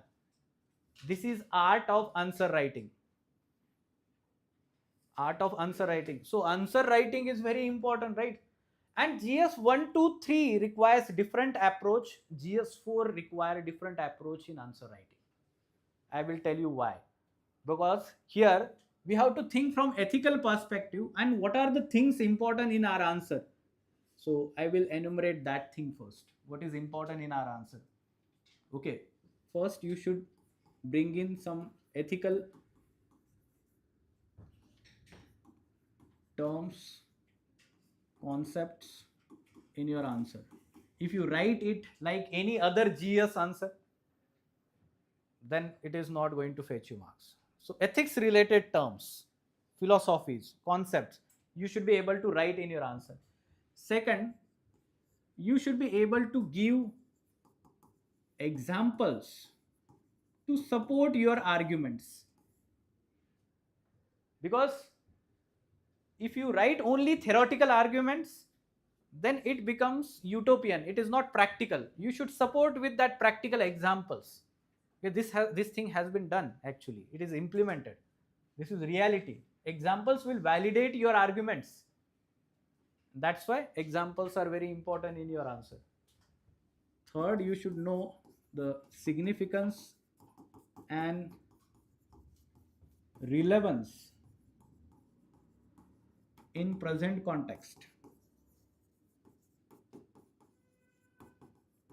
Significance or relevance of that concept that is asked in question in present context, present world. When we say present world or context, we should know relevance to individual life, individual day-to-day life in society, then overall society, how it is relevant. Then we can talk about is relevance to governance, relevance to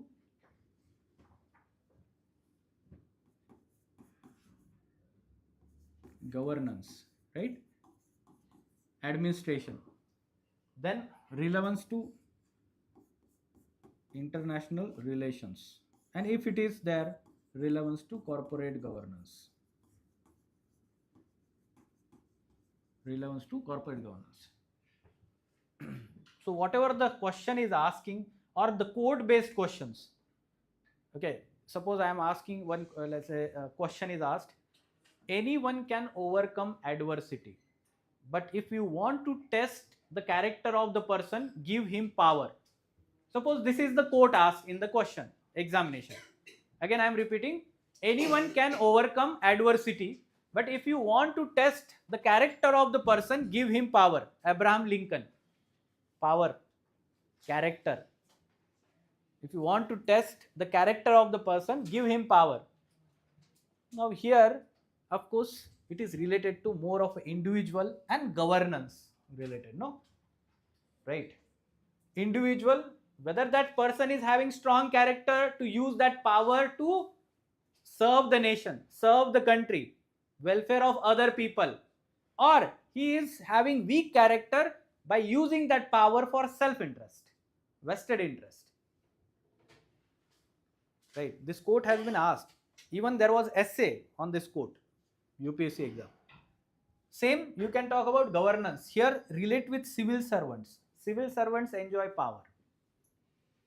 So when they enjoy power, there can be misuse as well as good use. So I told you how it is relevant, that you should write in your answer. This relevance is expected, right? Fourth aspect, we can say there are different dimensions. Okay, you should be able to explore different dimensions. Arguments in favor, arguments against. If Immanuel Kant says that means are more important than ends, the other philosophers like utilitarian philosophy will say that ends are more important than means. They counter each other. Now if suppose question is asked from Kant's perspective, are you able to write the other dimension also in the answer? That there is other dimension, alternative views by other philosophers like this. And take then the stand in the final part, in the conclusion. This is very important in ethics, because in ethics nothing is absolute. I will tell you, if 13,000 students are writing mains examination, ethics paper, not a single answer will be same in those 13,000 copies. Everyone will write different answer. And that's for ethics paper only. If you see the GS 1, 2, 3, they will give same data, same example, same things, same points. Because they are reading, everyone is reading same study material, no? So they are going to simply write the same answers, almost. But ethics answer, so everyone is, because everyone's understanding of ethics is different. Understanding of what is right and wrong in different situation is different. That's why. So explore the dimensions of that question. This is also expected. Ultimately, we can say that in answer, these things are expected, and good answer is when we have these things. Ethical terms and concepts, their definitions, standard definitions is also important. Standard definitions. And we can add some flow charts and diagrams if possible. If possible, we can say that. Not all answers, it is possible. Flow charts and diagrams. I will tell you it is useful in all GS papers. Okay, your optional everywhere, answer writing. Okay, there are different types of flow charts and diagrams. I will show that also so that you get the idea. And I am telling you, answer writing should be practiced on everyday basis. On everyday basis. I have seen thousands of students struggling writing answers even if their complete foundation course is done. And they are like, sir, prelims to pass ho jayega, confidence hai. What about mains? Do you want to repeat the cycle again every year? No, right? In first attempt itself, we want to become IAS officer. So be foolproof. Develop your personality for third stage. Answer writing for your second stage. And for first stage, of course, the MCQ solving practice. Prelims. From now itself. You must be thinking, sir, I haven't read anything about anything and how I can write answer. Don't worry. When you are reading NCERT, you must have been told about reading NCERT first. After every chapter, there must be some MCQs. Okay, multiple choice questions. Try to attempt them after reading that. After every chapter, there will be descriptive questions. Write in 30 words, 50 words, 100 words. Write answer to those questions first. Don't write answers to PYQs, UPSC previous year questions. First, write answers to those simple questions.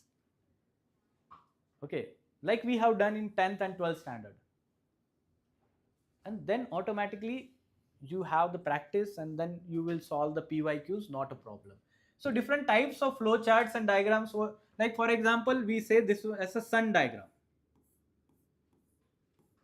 At center, you can mention reasons, factors, consequences, whatever it is.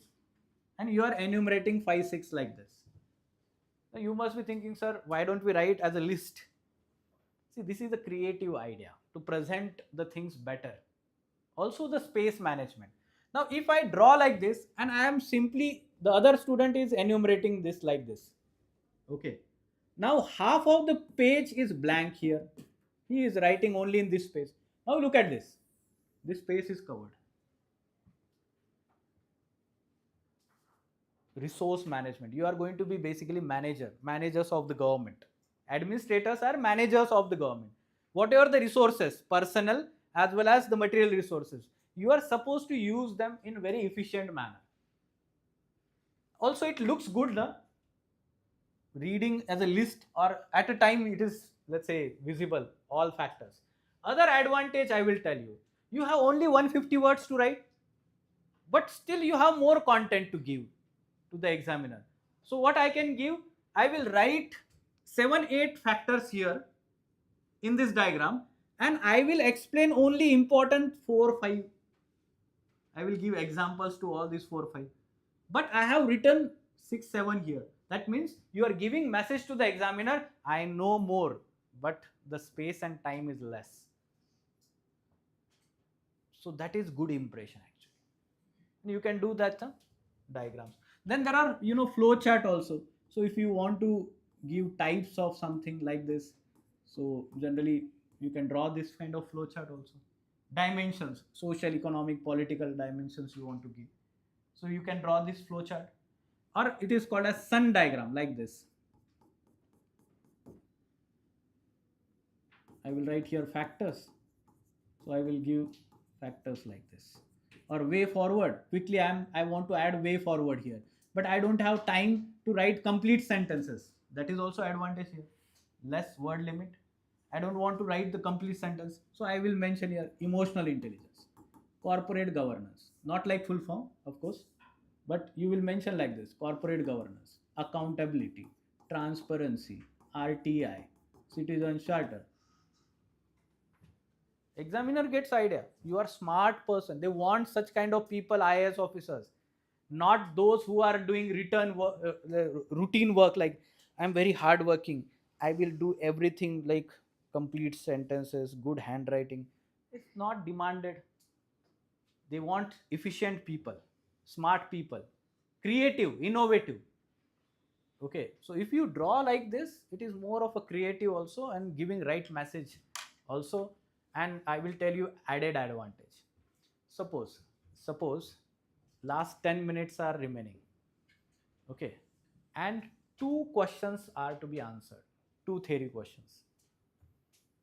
Now you don't have time, but you know the answers. How you use those 10 minutes? You try to use flowcharts. You are telling the examiner, I know the things, but I don't have time. He will give you extra marks. Try to understand this thing. Okay, this is the smartness. Okay, so this, you can use such kind of flowcharts and diagrams in your answer. Now, any question, online students, up till this point? I think so. We can stop because I don't want to start the lecture. जब ethics subject course की तरह start होगा, then it will be better to start. Otherwise, it will be like mismatch हो जाएगा. Have you got the idea what this subject is all about? Basically, that is the intention of this lecture, first lecture. Online students, if you have any doubt, let me know, or else we can stop.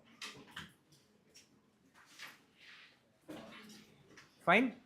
Okay, whatever the GS 1, 2, 3 subjects are there, learn them properly, because whatever you are going to learn, you are going to apply in ethics. Okay?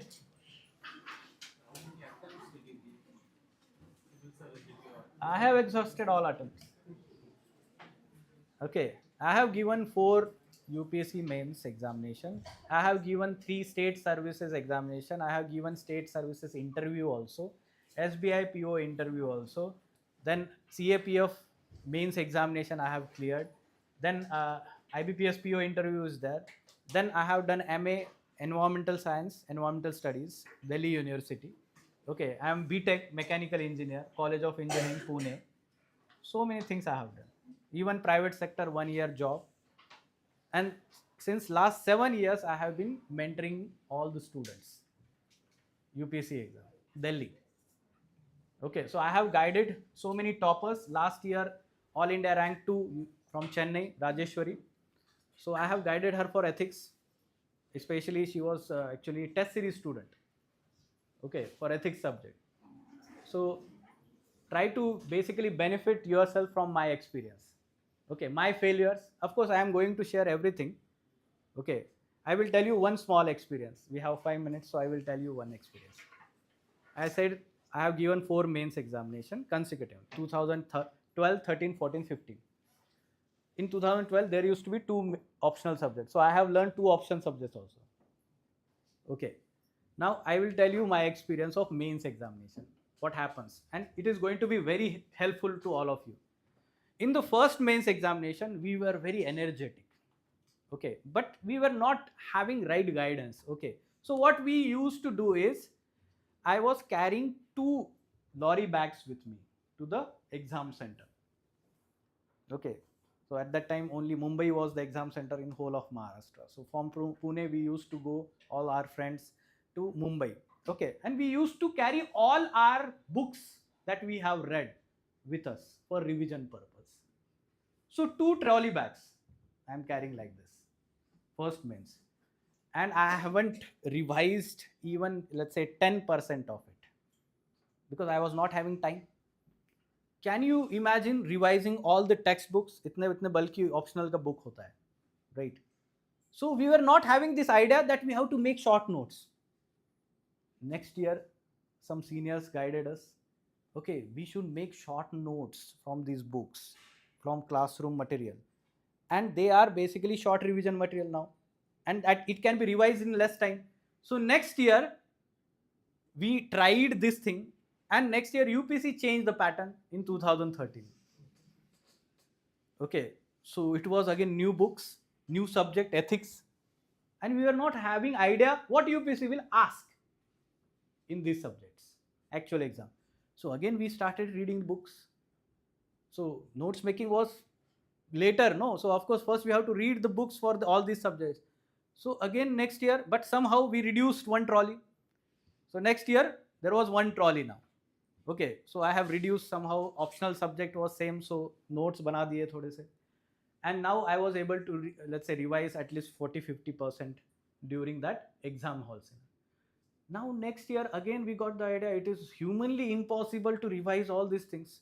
Again we have to work on micro notes, short notes, so that I can revise within that time gap of 2 hours that we have between GS 1 and 2, GS 3 and 4. I should have some micro notes. Next year I got this idea. Next year I reduced my trolley and now I was backpacking. So I had only my backpack going to the center, small notes. Every subject, only one booklet or one book. Current affairs, that's all.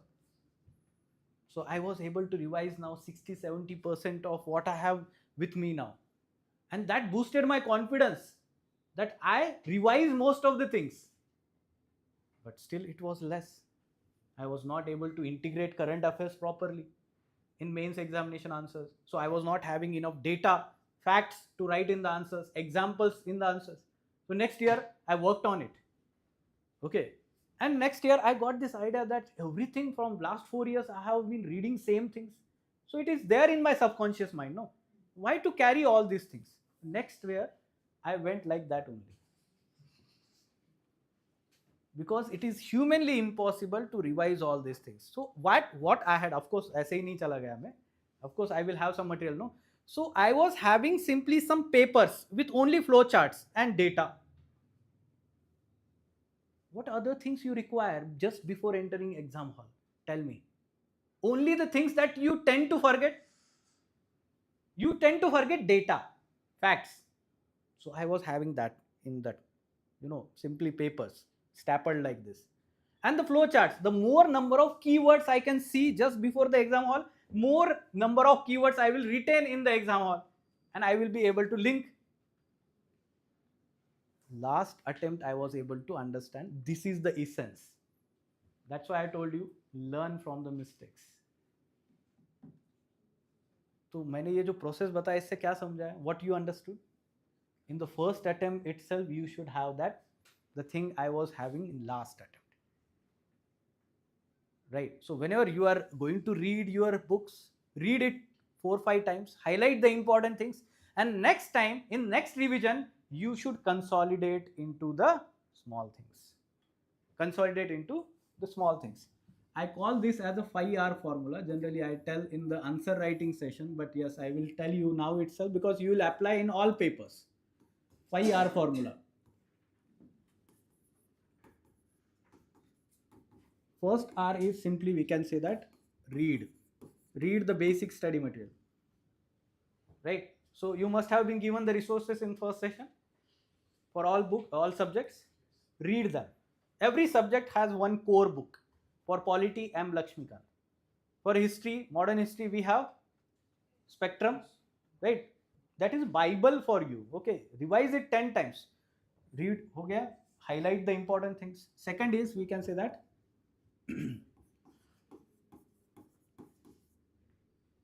reduce it. Reduce means either highlight the things or make short notes. Make short notes. And next time when you are going to revise it, revise only this thing. Okay, because only highlighted part, short notes, more number of revisions in less time. So you can imagine this much of book, bulky book, it takes 1 month to revise this. But if you consolidate this into this one, in 1 month, 30 times you can revise this. The more the revisions, more things you retain in your mind. The more the revisions, more things you retain in your mind. More things you retain in your mind, you will be able to reproduce in the exam hall. Isn't it? I told you, keywords, facts, only that thing is there in notes. More things you retain, more things you will be able to reproduce in the exam hall while writing. So this is the 5-year form. I have devised this. Okay.